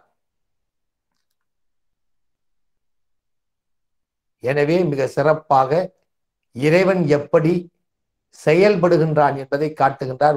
உருவத்தை காட்டுகின்றால் அறிவே என் உரு என்று கூறுகின்றார். அதற்கு அடுத்தார் போல சொல்லுகின்றார் பாருங்கள். இறைவன் எப்படி செயல்படுகின்றான் என்பதற்கு சொல்லுகின்றார். அன்றியும் கேள் ஆன்மாவால் ஐந்தறியும், அன்றியும் கேள் ஆன்மாவால் ஐந்தறியும் ஐம்பொறிகள் இன்றியமையா இவை என்ன நின்றது போல் ஓவாமல் உன்னை உணர்த்துவோ முன்னறிவில் மேவாமல் மேவினாமே. நமக்கு ஐம்பொறி இருக்கிறது. இந்த ஐம்பொறிகளும் என்ன செய்கின்றன? கண் பார்க்கிறது, வாய் பேசிக் கொண்டிருக்கிறது, மூக்கு சுவாசித்துக் கொண்டே இருக்கிறது, உங்கள் காது கேட்டுக்கொண்டே இருக்கிறது, உடம்பு நன்றாக சாய்ந்து சுகமாக இருந்து கொண்டே இருக்கிறது. நல்ல மனப்பொருள் வந்தால் மகிழ்ச்சி அடைகிறது மூக்கு. வாய்க்கு ஏற்ற பொருள் வந்தால் வாயானது மிக மகிழ்ச்சியாக இருக்கிறது. நல்ல இசையை கேட்டால் இருக்கின்ற இடத்திலிருந்து ஒரு அடி தள்ளி போய் என்ன செய்கின்றோம்? காது கொடுத்து கேட்கின்றோம். நல்ல மெத்தையாக இருந்தால் நீண்ட நேரம் படுத்து உறங்குகின்றோம். நல்ல காட்சிகள் அல்லது திரைப்படங்களை கண் பார்த்து கொண்டே இருக்கிறது. இவ்வளவு மகிழ்ச்சி அடைகிறதே. இந்த மகிழ்ச்சிகளுக்கெல்லாம் காரணம் என்ன? உயிர்தான். ஆனால் நமக்கு நாம் காண்பதற்கு உயிர்தான், நாம் பேசுவதற்கு உயிர்தான், நம் செயல்படுவதற்கு உயிர்தான் என்று இந்த பொறிகள் அறியுமா? அறியாது. இந்த பொறிகள் நிச்சயம் உறுதியாக அறிவதில்லை. கொஞ்சம் சொல்லுகின்ற பொழுது நான் அந்த ஒருமைப்பன்மை பிழைகள் கொஞ்சம் செய்கிறேன், அது எனக்கே தெரியுது. இருந்தாலும் அதனை நீங்கள் பொறுத்து கொள்ள வேண்டும். ஒரு ஆசிரியனுக்கு ஒருமைப்பன்மை பிழைகள் வரக்கூடாது. இருந்தாலும் நான் சைவ சித்தாந்தத்தை சில வாரங்களாக தான் நடத்தி வருகின்றேன். எனவே ஓரிரு வாரங்கள் போனது என்றால் நீங்களே கொஞ்சம் தேவலாம், சற்று கொஞ்சம் தேவலாம். முதல் வகுப்புக்காக இரண்டாவது வகுப்பு, இரண்டாவது வகுப்புக்காக மூன்றாவது வகுப்பு என்று நீங்கள் தேற்றிக்கொள்வதற்கு வாய்ப்பாக இருக்கும் என்று நினைக்கின்றேன். எனவே இந்த ஒருமைப்பன்மை பிழைகளை கொஞ்சம் பொறுத்து கொள்ளுங்கள். ஏனென்றால் நூல்களை வைத்து படிப்பதென்றால் எளிமையானது. படித்தால் அவ்வளவு சுவையாக இருக்குமா என்று எனக்கு தெரியவில்லை. என்னுடைய ஆசிரியர்களும் படித்து பாடம் நடத்தியதில்லை, நானும் படித்து பாடம் சொன்னதில்லை. எனவே இந்த பணி எனக்கு இறைவன் இட்டிருக்கின்ற காரணத்தால் கொஞ்சம் நாள்தோறும் படித்து நினைவாற்றலை உருவாக்கி கொண்டு அப்படிதான் இந்த பாடத்தை நடத்துகின்றேன். எனவே எங்கேனும் சற்று தளர்ந்து விட்டால் ஆசிரியர் கொஞ்சம் எவ்வளவுதான் குன்றிமணி சிவப்பாக இருந்தாலும் கூட அதில் கருப்பு இருப்பது போல ஐயாவுக்கும் கொஞ்சம் நிறைய அறியாமை இருக்கிறது என்று நீங்களே முடிவு செய்து கொள்ளுங்கள். எனவே மீண்டும் பாடத்திற்கு வருவோம். ஆன்மாவால் 5 பொறிகளும் இயக்கப்படுகின்றன. ஆனால் அந்த ஐம்பொறிகளையும் எது அறியாது, எது அறிவதில்லை? ஒவ்வொரு பொறியும் உயிர்தான் நம்மை இயக்குகின்றன என்று அறிவதில்லை. அதுபோல உன்னுடைய அறிவில் நான் நின்று உனக்கு நான் உணர்த்துகிறேன், அதனை நீ அறிய மாட்டாய் என்று கூறுகிறார். எவ்வளவு அழகான ஓமை பாருங்கள். சடப்பொருள்கள் தாம் அறியாது நீதான் உயிர் பொருளாக இயங்குகின்றாய் என்று. அறிவும் அறியாமையும் சேர்ந்த உயிர் பொருளாகிய நீ நான் தான் இயக்குகின்றேன் என்பதை அறிய மாட்டாய் என்று ஒரு அருமையான ஓமையை காட்டி சொல்லுகின்றார். ஓவாமல் உன்னை உணர்த்துவோ முன்னறிவில் மேவாமல் மேவி நாமே என்று விளக்குகின்றார். எனவே உன் அறிவில் எப்படி இந்த சடப்பொருள்கள் எல்லாம் உயிராகிய உன்னை அறியவில்லையோ அதுபோல நீ அறியாமல் உனக்கு நான் உணர்த்தி கொண்டிருக்கின்றேன் என்று கூறுகின்றார். மிக அருமையான அந்த கருத்து என்பது ஓமையால் விளக்கப்பட்டிருக்கிறது. மீண்டும் ஒரு முறை அந்த ஓமையை பாருங்கள். ஐந்தறியும் மைமொழிகள் இன்றியா இவை என்ன நின்றது போல் ஓவாமல் உன்னை உணர்த்துவோம் முன்னறிவில் மேவாமல் மேவி நாமே. மேவாமல் மேவி நாம் என்றால் பொருந்தாமல் பொருந்தி நின்று. மிக அருமையாக சொல்லுகின்றார். இந்த நோக்கி என்று ஒன்று உண்டு. அது என்ன? நோக்குவது புதிதாக இருக்கிறது என்று நீங்கள் எண்ணாதீர்கள். நோக்கி என்பது ஒரு அருமையானது. இப்பொழுது நான் உங்களை கண்ணால் கண்டால் அது நோக்கிய நோக்கம். நான் ஒரு திரைப்படத்தை பார்க்கின்றேன் என்றால் அது என்ன நோக்கம்? நான் கண்ணால் பார்க்கின்றேன். எனக்கும் அந்த திரைப்படத்திற்கும் நேரடியான தொடர்பு இருக்கிறது. ஆனால் எங்கள் அப்பா எப்படி வாழ்ந்திருப்பார், எங்கள் தாத்தா எப்படி வாழ்ந்திருப்பார் என்று நான் நினைத்து பார்க்கின்றேனே மனத்தால், அதற்கு தான் நோக்கம் என்று பெயர். நோக்காமலே நோக்குவது. அதுபோலதான் இறைவன் என்ன செய்கின்றான்? இங்கு பொருந்தாமல் பொருந்தி இருக்கின்றான். எவ்வளவு அழகாக சொல்றார் பாருங்க.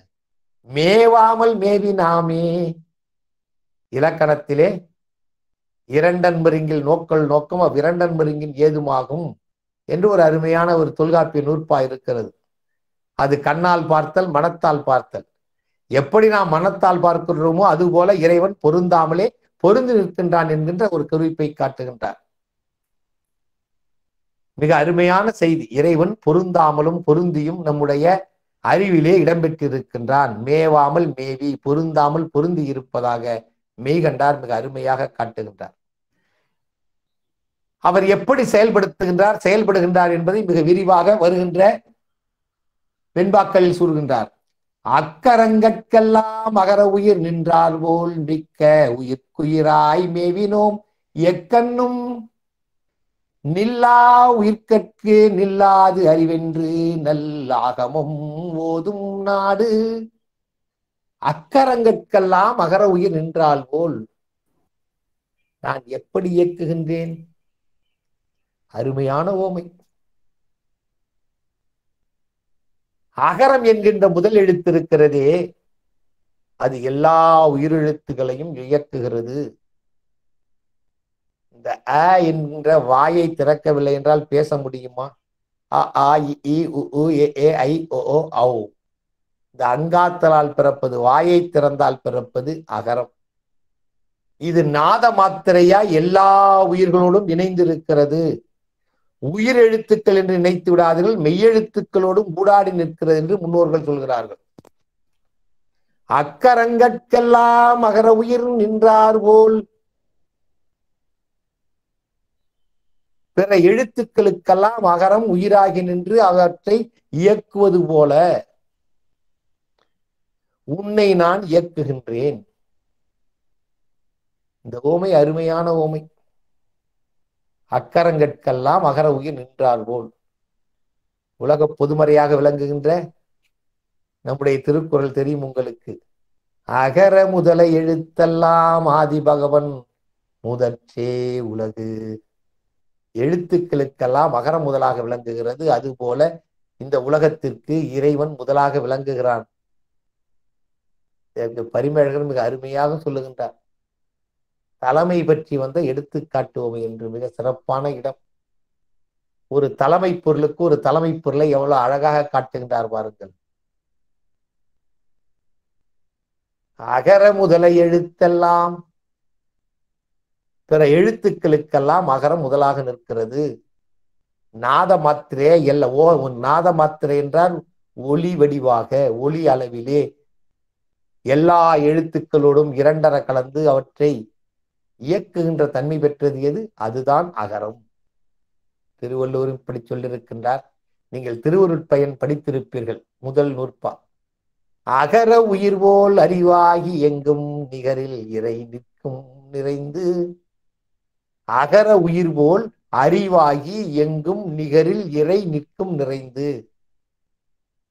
அகர உயிரானது எல்லா எழுத்துக்களோடும் இரண்டர கலந்து நிற்பது போல இறைவனானவன் இந்த உலகப் பொருளோடு இரண்டர கலந்திருக்கின்றான். நம்முடைய தேவாராசிரியர் மிக அழகாக சொல்லி மகிழ்கின்றார்கள். அகர முதலானை, அகர போல அகர முதலானை ஒரு 2 சொற்களிலே அவர்கள் சொல்லிவிட்டார்கள். ஒரு தொடர், இரண்டு சொற்களாகிய ஒரு தொடர் அகர முதலானை. எனவே அகரம் என்பது மிக சிறப்பான ஓமை. அந்த ஓமையை திருவள்ளுவர் காட்டுகின்றார். தொல்காப்பியர் அகரம் முதல் என்றுதான் சொல்லுகின்றார். அகரம் முதல் நகர இருவாய் 30 என்ப சார்ந்து வரல் மரபின் மூன்றலங்கடை என்று சொல்லுகின்றார். ஆனால் வள்ளுவரோ அகர முதல எழுத்தெல்லாம் ஆதிபகவன் முதற்சே உலகு என்று சொல்லி இந்த அகர முதலை என்பதை வைத்துக் கொண்டு இந்த இறைவனானவன் உலகிற்கு முதலாக இருக்கின்றான் என்ற கருத்தை அருமையாக பதிவு செய்திருக்கின்றார்.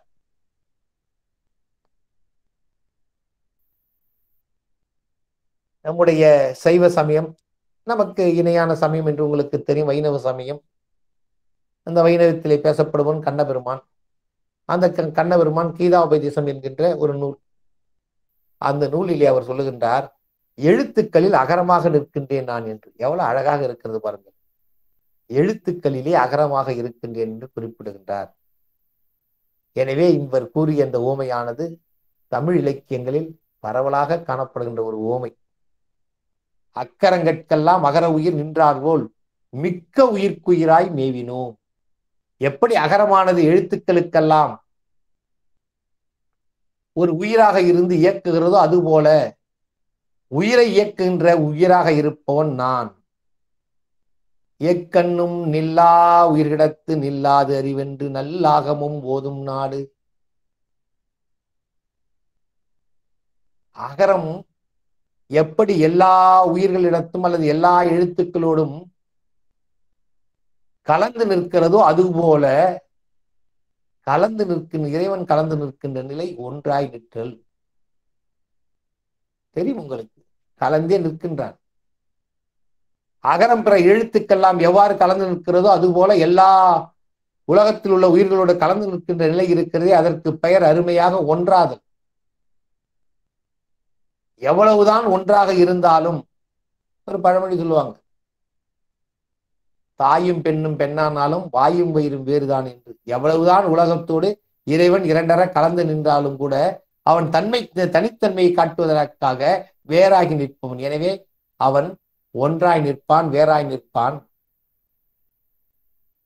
அதற்கு அடுத்தார் போல இயக்குகின்ற தன்மையால் உடனாயும் நிற்பான். எனவே இயக்குகின்ற தன்மையால் உடனாய் நின்று இயக்குகின்ற தன்மை கொண்டவன். எனவேதான் ஒன்றாய் வேறாய் உடனாய் என்று நம்முடைய சிவஞான போதம் மிக சிறப்பாக எடுத்துக் கூறுகிறது. எனவே அக்கரங்கட்கெல்லாம் அகர உயிர் நின்றார் போல் மிக்க உயிர்க்குயிராய் மேவினோம் எக்கண்ணும் நில்லா உயிரிடத்து நில்லாது அறிவென்று நல்ல ஆகமும் ஓதும் நாடு.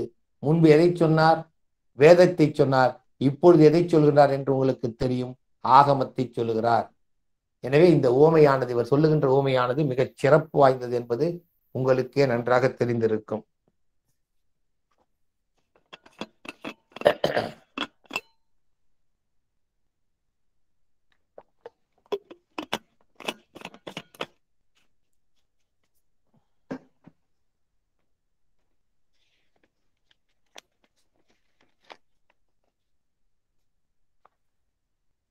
அதற்கு அடுத்தார் போல சொல்லுகின்றார், நடனத்தை பற்றி கூற வருகின்றார். இறைவனானவன் பஞ்சாக்கர வடிவிலே நின்று இந்த உலகத்தில் உள்ள உயிர்களை இயக்குகின்றான் என்கின்ற கருத்தை மிக சிறப்பாக கூறுகின்றார் நம்முடைய மனவாசகம் கடந்தார். நீங்கள் எல்லாவற்றையும் பற்றி சொல்லிவிட்டீர்கள். 36 தத்துவங்களை பற்றி கூறினீர்கள். ஆணவம் கண்மம் என்கின்ற இரண்டை பற்றி விரிவாக எடுத்து கூறினீர்கள். தத்துவங்களை கடந்து நிற்கின்ற நான் என்பவன் யார் என்கின்ற அதையும் உயிர் என்கின்ற யார் என்பதையும் காட்டினீர்கள். இந்த உயிருக்கு உடலுக்கு வேறாக உயிர் இருப்பது போல இந்த உடலில் இருக்கின்ற உயிருக்கு வேறாக இறைவன் இருக்கிறான் என்பதையும் காட்டினீர்கள். அந்த இறைவனுக்குரிய திருவைந்தெழுத்து எப்படிப்பட்டது அதனை எங்களுக்கு சாற்ற வேண்டும் என்று கூறுகின்றார். இந்த உலகம் திருநடனத்தால் இயக்கப்படுகிறது. இறைவனுடைய திருநடனத்தால் தான் இந்த உலகமானது இயங்கிக் கொண்டிருக்கிறது. அந்த திருநடனத்தை மிகு நுண்மை, நுண்மை, பருமை என்று மூன்றாக சொல்லுவார்கள். அதிசூக்குமம், சூக்குமம், தூலம் என்று கூறுவார்கள். எனவே இந்த இறைவனானவன் உயிரோடும் உடலோடும் கலந்து நின்று ஆடுகின்ற ஒரு ஆட்டம் உண்டு. உடலோடு கலந்து நின்று ஆடுகின்ற ஆட்டம் உண்டு. நுண்மையாக உயிரிலும் கலந்து நிற்கின்ற ஆட்டம் உண்டு என்று பல்வேறு விதமாக பேசப்படுகிறது. அந்த 5 எழுத்துக்களாகிய மந்திரத்திலே நின்று இறைவன் ஆடுகின்ற ஆட்டத்தை இங்கு மிக அருமையாக கூறுகின்றார். நற்றவத்தோர் தாம் காண நாதாந்தத்து அஞ்செழுத்தால் உற்றுருவாய் உள்ளபடி நின்றாடல் பெற்றிட நான் விண்ணேர் பொழில் வெண்ணை மெய்கண்ட நாதனே கண்ணார் அருளாலே சாற்று. கண்ணார் அருளால் சாற்று. இந்த நாத முடிவிலே பஞ்சாக்கர வடிவத்திலே நின்று ஆடுகின்ற இறைவனுடைய திருநடனத்தை பற்றி இங்கு ஆசிரியர் மிக சிறப்பாக எடுத்துரைக்கின்றார். இந்த நல்ல தவம் என்றால் என்ன என்று தெரியும் உங்களுக்கு. இப்பொழுது தவம் என்று சொன்னாலே போதும். நற்றவம் என்று சொல்ல வேண்டுமா என்றால் அந்த தவத்திற்கு நல் என்கின்ற அடை கொடுக்கப்பட்டவனுடைய நோக்கமே சீலம், நோன்பு, செறிவு என்கின்ற மூன்றோடு இருக்க வேண்டும். இந்த மூன்றும் இருந்தால்தான் அது தவம் ஆகும். இல்லை என்றால் அது அவம் என்று கூறப்படும். எனவே நல்ல தவம் இல்லாததை அவம் என்று நம்முடைய திருவள்ளுவர் கூறுகின்றார். சீலம் என்பது ஒழுக்கம், மிக மிக முக்கியமானது ஒழுக்கம். எனவே தவத்தினருக்கு முதலில் இருக்க வேண்டியது ஒழுக்கம். இதையே சிவஞான சித்தியார் மிக அழகாக கூறுகிறது. முதலில் சொன்னேன், ஒழுக்கம், அன்பு, அருள், ஆச்சாரம், உபச்சாரம், உறவு, சீலம், வழுக்கிலாதவம், தானம், வந்தித்தல், வாய்மை என்கின்ற இந்த பொருள்கள் மிக மிக இன்றியமையாதது என்று கூறுகின்றார். அதிலே தவம் மேற்கொள்பவர்களுக்கு சீலம், நோன்பு, செறிவு என்கின்ற மூன்று இருக்க வேண்டும். ஒழுக்கமுடையவனால்தான் ஒரு நோன்பை இருக்க முடியும். நோன்பு இருப்பதில் என்பது செறிவாக இருக்க வேண்டும், முழுமையாக இருக்க வேண்டும். எனவே இந்த மூன்றும் கூடிய நல்ல தவத்தினை நல்ல தவத்தோர்கள் காணும்படியாக, மனக்கண்ணால் காணும்படியாக நடனத்தை ஆடுகின்ற இறைவனுடைய செயல்பாடுகளை எனக்கு நீங்கள் விளக்க வேண்டும் என்று கூறுகின்றார். சிவபெருமான் இந்த புண்ணிய பூமியிலே 5 இடங்களிலே 5 விதமான நடனங்களை ஆடியிருக்கிறார். 108 நர்த்தனங்கள் அவருடைய நர்த்தனங்களாக பேசப்படுகின்றன. இந்த உலகத்தையே தன்னுடைய நாட்டியத்தால் தான் நடத்தி கொண்டிருக்கின்றார் என்கின்ற கருத்து சைவ சித்தாந்தத்தால் கூறப்படுகிறது. எனவே அதனை உள்வாங்கிக் கொண்ட நம்முடைய மனவாசம் கடந்தாலும் அவருடைய நாடக நடிப்பை, அதாவது அவருடைய ஆடலை பற்றி பேசுகின்றார். நம்முடைய அப்பர் பெருமானும் மிக அழகாக குனித்த புருவமும் கோவை செவ்வாயில் குமிழ் சிரிப்பும் பனித்த சடையும் பவளம் போல் மேனியில் பால் வெந்நீரும் இனித்தமுடைய எடுத்த பொற்பாதமும் காணப்பெற்றால் மனித்த பிறவியும் வேண்டுவதேயும் மாநிலத்தே என்று ஒரு அழகான பாடலில் நடராச பெருமானை நம்முடைய மணக்கண் முன் கொண்டு வந்து நிறுத்துகின்றார். அவர் நடனம் ஆடுகின்ற காரணத்தால் தான் அவருக்கு நடராசர்.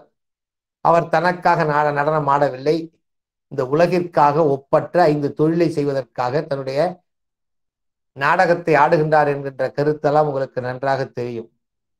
நற்றவத்தோர் தாம் காண நாதாந்தத்து அஞ்செழுத்தால், நாத முடிவிலே 5 எழுத்தால், 5 எழுத்தை தன்னுடைய உருவமாக கொண்டு உண்மையிலேயே நின்று ஆடல் புரிகின்ற சிவபெருமானே, அந்த சிவபெருமானுடைய ஆடலுடைய சிறப்பை எனக்கு நீங்கள் சொல்ல வேண்டும் என்று யாரை பார்த்து கூறுகின்றார்? மெய்கண்ட தேவரை பார்த்து கூறுகின்றார். விண்ணார் பொழில் வெண்ணை, விண்ணுலகம் அளவிற்கு சென்று அசைகின்ற கிளைகளை கொண்ட பெரிய சோலைகளை உடைய வெண்ணெய் நல்லூரை சார்ந்தவனே, மெய்கண்டநாதன் என்கின்ற சிறப்பு பெயரை பெற்றவனே, கண்ணார் அருளாலே காட்டு அல்லது சாற்று, இடமகன்ற அருளால், பெரிய அருளால் நீ எனக்கு கூறுவாயாக. எனவே நற்றவத்தோர் காணும்படியாக நாதாந்த முடிவிலே இறைவன் திருநடத்தை நடத்துகின்றான். அவன் திருநடத்தை நடத்துவது என்பது வேறு உடம்பல்ல, 5 விதமான எழுத்துக்களை வைத்துக் கொண்டுதான் அவன் மிக சிறப்பாக நடனமாடுகின்றான். அதனுடைய தன்மையினை எனக்கு திருவெண்ணெய் நல்லூரை சார்ந்த மெய்கண்டநாதனே, சோலைகளானது விண்ணளவிற்கு உயர்ந்து காணப்படுகின்ற சோலைகளுடைய தலைவனே, அந்த ஊரில் பிறந்தவனே எனக்கு சொல்வாயாக என்று மிக அழகாக எடுத்துரைக்கிறார். வினா தொடுக்கின்றார். அதற்கு அவர் விடை சொல்லுகின்றார். 8ம் 2ம் உருவான இலங்கத்தே நட்டம் புதல்வா நவிலக்கேல். 8ம் 2ம் உருவான இலிங்கத்தே நட்டம் புதல்வா நவிலக்கேல். அது என்ன 8ம் 2ம் உருவான லிங்கம்?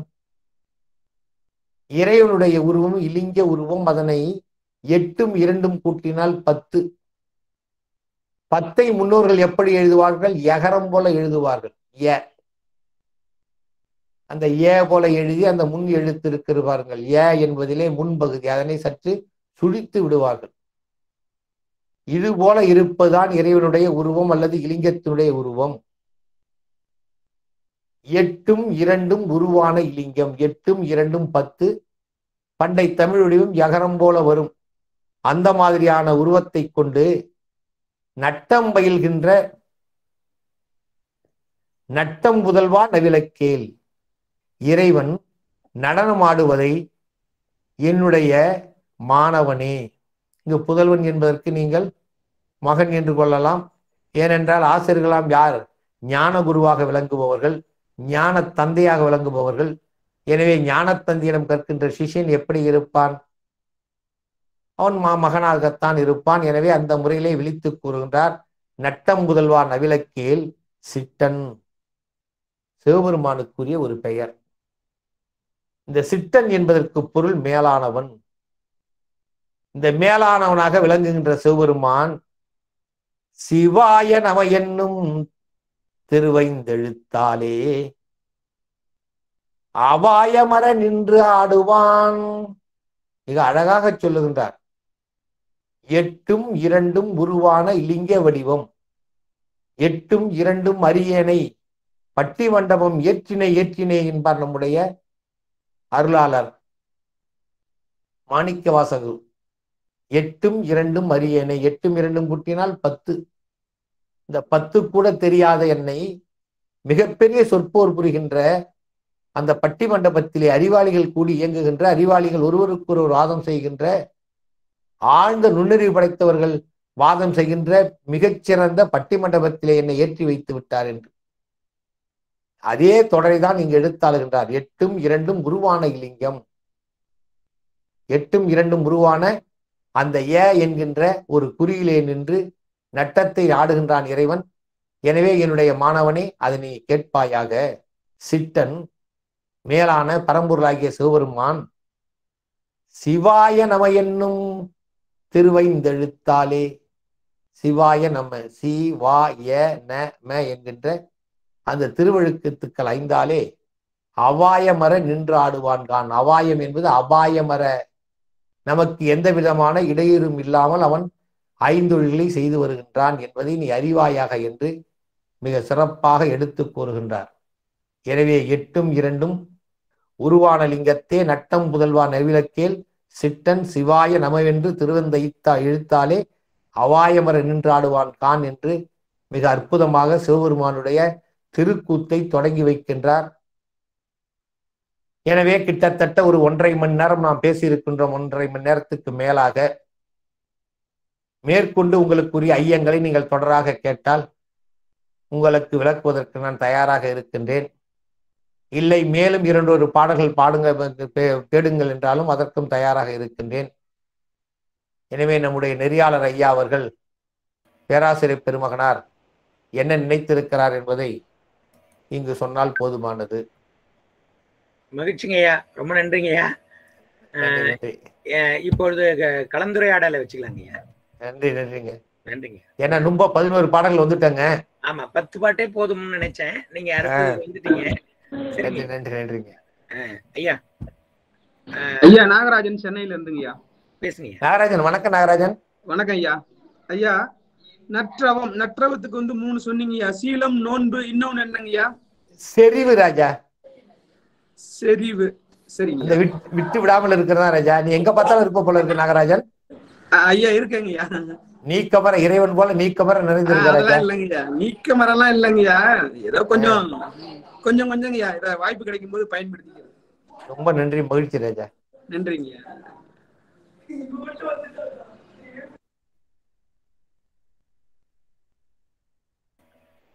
பேர் கேட்கலாம், பேசலாம், எனக்கு சொல்லிக் கொடுக்கலாம்.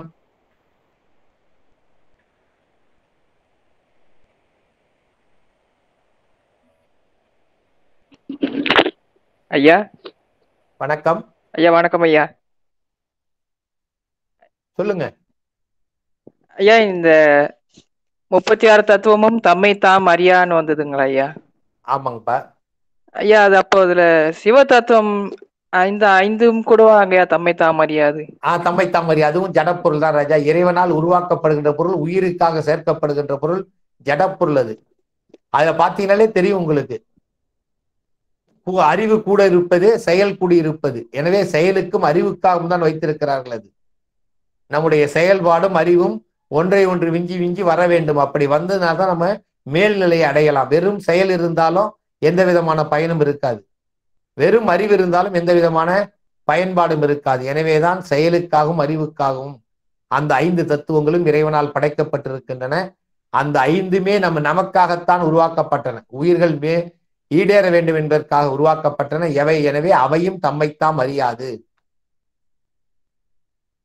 நன்றிங்க ஐயா. நன்றிங்க ஐயா. நன்றி, மகிழ்ச்சி.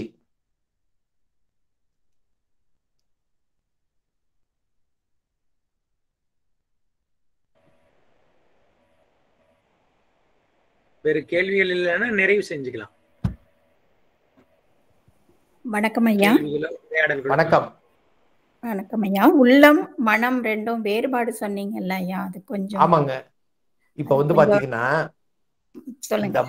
இந்த மனம் என்பது மனம், புத்தி, சித்தம், அகங்காரம் என்கின்ற 4 உட்கருவிகள்ல ஒன்று. ஆனால் உள்ளம் என்பது வேறு. எது உள்ளம் என்று சொன்னால், நம்ம இப்ப புருடன்னு சொன்னோம் பாருங்க. காலம், கலை, வித்தை, அராகம் இவற்றையெல்லாம் சேர்த்து உயிரோடு சேர்ப்பதற்காக ஒரு சித்து பொருள் போல செயல்படுவதுதான் அங்கு புருடன் என்று சொல்லப்படுகிறது. அந்த புருட தத்துவத்தை தான் உள்ளம் என்று சொல்லுகின்றோம். நான் சொன்னேன், மனம் ஒன்றை சிந்தித்து இருக்கும் போது உள்ளம் வேறொன்றை கிளர்ந்து எழுந்து கொண்டிருக்கும். எனவே மனம் என்பது வேறு, உள்ளம் என்கின்றது வேறு. அதுதான் புருட தத்துவம் என்று கூறப்படுகிறது. அது செயல்பாட்டின் காரணமாக புருடன் பெயர் பெற்றாலும் கூட அதுவும் சடப்பொருள் தான். நன்றி ஐயா. அருமையான ஐயா. அது கொஞ்சம் புரியலீங்க. கொஞ்சம் ஒரு உதாரணத்தோட சொல்லுங்களேன். மனமும் உள்ளம். ஏங்க மனத்தை பற்றி நீங்க என்ன படிச்சிருக்கிறீங்க? பற்றும். மனம் ஒரு மனம் ஒரு பொருளை பற்றும். ஆனா இது என்னன்னு பாத்தீங்கன்னா என்ன இருக்குது? முதல்ல காலம் இருக்குது. காலம் என்பது முக்காலத்தையும் அடிப்படையாக கொண்டது. இறந்த காலம், நிகழ்காலம், எதிர்காலம். 3 வகையான வினைகள் காணப்படுகின்றன. உங்களுக்கு அதெல்லாம் தெரிஞ்சதுதான். நல்வினைக்குரிய பயனை நல்வினையில தரது, தீவினைக்குரிய பயனை தீவினையாக தருவது. அதுவும் குறிப்பிட்ட காலத்தில் ஒரு வரையறையில எல்லையில தருது. அதனால்தான் அந்த காலம் கூறப்பட்டது. நியதி என்பது நற்பலனுக்கு நற்பயன், தீ செயலுக்கு தீப்பயனை கொடுப்பது இது நியதி. கலை என்பது ஒன்றன் ஊடாக செயல்படுத்துவதற்கு அடிப்படையாக இருப்பது. வித்தை என்பது அறிவுபூர்வமாக இருப்பது. காலம், நியதி, கலை, வித்தை, அராகம் என்பது செயல்பாடாக திகழ்வது. இந்த அஞ்சும் ஒரு உயிருக்கு என்னவாறுது? பஞ்ச கஞ்சுகம், ஒரு சட்டை போன்றது. இதனுடைய இந்த 5 செயல்பாட்டுக்களை எல்லாம் சேர்த்துதான் புருட தத்துவம் அமைக்கப்படுகிறது. இந்த புருட தத்துவத்திற்கு வேறொரு பெயர் என்ன வைத்தார்கள்? உள்ளம் என்று வைத்தார்கள். மனம் என்பது வேறு, உள்ளம் என்பது வேறு. மனம் பற்றும்னு சொன்னீங்கல்ல, ஒருவர் பேசிக்கொள்வதை மனம் என்ன செய்யும்? அப்படியே கேட்டுக்கிட்டு இருக்கும், அப்படியே பின்னாடி போயிட்டு இருக்கும். ஆனா அதற்கு ஊடாக வேறொன்றை சிந்திப்பது எது? உள்ளம். எனவேதான் மனம் என்பது வேறு, உள்ளம் என்பது வேறு. அந்த உள்ளத்துக்கு பேர் தான் நம்ம என்னன்னு சொல்றோம்? புருடன் என்று சொல்லுகிறோம். இப்போ ஓரளவு புரியுதுங்களா? நல்லாவே புரிஞ்சுதுங்க ஐயா. இந்த உயிரை நோக்கி செலுத்துவதுதான் இந்த புருட தத்துவம். அதுக்கப்புறம் மாயைன்னு தெரியும். அந்த மாயை என்பதுதான் உங்களுக்கு தெரியும், அது ஒரு தத்துவமாக இருக்கிறது. அதனுடைய கூறுகள்ல நம்ம எல்லாம் எல்லா பொருள்களும் தோன்றுகின்றன தெரியும் உங்களுக்கு. ஐயா சிவாய நமங்க ஐயா. வணக்கம், சொல்லுங்க. சிவாய நம. ஐயா வணக்கம் ஐயா. அப்படின்னாக்கா இந்த அந்த கரணங்கள்ல வராது இந்த உள்ளம் இல்லைங்களா? வராதுங்க, வராது. அந்த கரணங்கள் வேறு, உள்ளம் வேறு. ஆமாங்க, உட்கருவிகள் வேறு. இது இந்த ஆன்ம தத்துவத்துல வர 24ல 1 மனம், புத்தி, சித்தம், அகங்காரம். ஆமா. ஆனால் வித்யா தத்துவம் பாருங்க, வித்தைனாலே இங்க பாருங்க, இது ஆன்ம தத்துவங்கிறது நல்ல சடப்பொருளா இருக்குங்க. சடத்திலே கொஞ்சம் நுண்மையான பொருள், அறிவாவும் செயலாவும் இருக்கிறது. அதுக்கு அடுத்து வித்யா தத்துவத்துல வருது. இது 4ஓட தொகுப்பு உள்ளம்னு வச்சுக்கலாம். அப்படின்னா நம்ம 5ஓட தொகுப்பு, 5ஐயும் சேர்த்துதான் இந்த இதுல மனம், புத்தி, சித்தம், அகங்காரம் இல்லைங்க. அதனால உள்ளம் என்பது காலம், நியதி, கலை, வித்தை, அராகம் என்கின்ற 5ம் சேர்ந்ததுதான். ஒருவரா பேசுங்க. அந்த 5னுடைய கூட்டு தான், 5ஐயும் செயல்படுத்துற முறையில பேர் தான், அதுக்கு பேரு புருடன். சரிங்க, நன்றிங்க. நன்றி. வேற யாரோ கேட்டீங்க? திருச்சிற்றம்பலம், அருள்கந்தன், தருமபுரியில இருந்தேங்க ஐயா. வணக்கம், சொல்லுங்க ஐயா. உள்ளம் பெருங்கோயில்னு திருமூலர் சொல்றது இந்த புருடனை தான் சொல்றாங்க ஐயா. அந்த உள்ளம் பெருங்கோயில்ங்கிறது இங்க உள்ளம் பெருங்கோயில் என்பது இங்க பாத்தீங்கன்னா உயிரை கிட்டத்தட்ட அந்த உயிர்ப்போடு உடைய அந்த உள்ளத்தை சொல்றார். உள்ளம் பெருங்கோயில் என்பது இந்த உள்ளத்தை தான் சொல்லுகின்றார். காலம், நியதி, கலை, வித்தை, அராகம் என்கின்ற 5ஓட தொகுப்பாக இருக்கின்ற அந்த உள்ளத்தை சொல்லுகிறார். நன்றிங்க ஐயா. ஐயா, அந்த சிவ தத்துவத்துல முதல்ல இருக்கிறது சிவ தத்துவம் தானே? சுத்த வித்தை. சுத்த வித்தையில அதுல இது ஞான பொருளாக இருக்கும், அறிவு பொருளாக இருக்குங்க. இது அந்த அறிவு பொருளை இயக்குவது சிவன், அப்படி எடுத்துக்கணுமா? ஆமா, கடைசியில எல்லாமே தாங்க. அதாவது இங்க இருக்கிறதுல பாத்தீங்கன்னா அறிவை இறைவன் செயல்படுத்துறதுக்காக சில அறிவு, அதாவது ஒரு அருவ பொருள்களாக அதை வச்சிருக்கிறான். இந்த எல்லா தத்துவங்களையும் கடந்தவன் தான். இந்த தத்துவக்குள்ள இறைவன் வரமாட்டாங்க, இறைவனுடைய அறிவானதுதான் வரும். அறிவு வரும். ஆனா இப்போ சொல்லியிருந்தோம் இல்லையா, அந்த முதல் தத்துவத்தை இயக்கிறது சிவபெருமான், 2வது தத்துவம் இல்ல. உங்களுக்கு பாருங்க, 5 விதமா சொல்றாங்க. இந்த சிவ நீங்க சுத்த வித்தைன்னு பாத்தீங்கன்னா, ஞானம் அதிகமாகவும் செயல்பாடு குறைவாகவும் இருப்பதை ஒரு தத்துவம் வச்சாங்க. 2வது செயல் அதிகமா இருக்கும், ஞானம் குறைவா இருக்கிறத ஒரு தத்துவம் வைத்தார்கள். 3ஆவதாக ஞானமும் செயல்பாடும் சமமா இருக்கிறத சாதாக்கியங்கிற தத்துவமா வச்சாங்க. அதற்கு அடுத்தால் போல முழு அறிவாக இருப்பது என்பதை சிவமாக வைத்தார்கள். முழு செயல்பாடாக இருப்பதை சக்தியாக வைத்தார்கள். எனவே நம்மளுடைய மனத்திலே தெரியும், நம்ம சில நேரங்களில் பார்த்தீங்கன்னா செயல்பாடுல மிகுதியாக இருப்போம், அறிவே அங்க செயல்படாது. சில இடங்கள்ல அறிவு முழுக்க முழுக்க செயல்பட்டு கொண்டு இருக்கும். ஆனா என்ன ஆகுது? அங்க செயலே இருக்காது. நீங்க நல்ல ஒரு மண்வெட்டி பிடிச்சு வேலை செய்யறவன்ட்ட பாருங்க, அங்க எங்க இருக்கும்? செயல் தான் இருக்கும். ஆனா எது இருக்காது? அறிவு அங்க இருக்காது.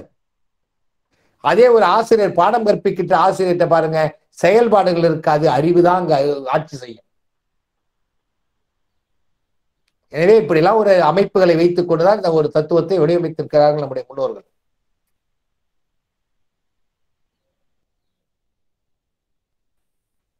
ஓரளவு புரிந்ததுங்களா? அந்த தத்துவத்தை இயக்கம். இது எல்லாவற்றையும் இயக்குவதுதான் இறைவனுடைய வேலை. இந்த தத்துவத்தோட இது பாருங்க, நம்ம உடம்புக்கு ஒரு சட்டையாக இந்த 36 தத்துவத்தை வைத்திருக்கிறார்கள். இதற்கு மேல இருந்து நம்முடைய உயிரிலிருந்து நம்ம இயக்குவன் தான் இறைவன். என்ன செய்வான்? அந்த உயிர் இல்லாத பொருள்களை அசைத்தலை செய்வான். உயிர் பொருள்கள் தாங்க அவருடைய அறிவை செயல்படுத்த செய்வான். அதனால இறைவன் நம்ம உடம்புல இருந்தாலும் கூட உயிர் பொருள்கள்ல மட்டும்தான் அவனுடைய இயக்கமானது இருக்கும்.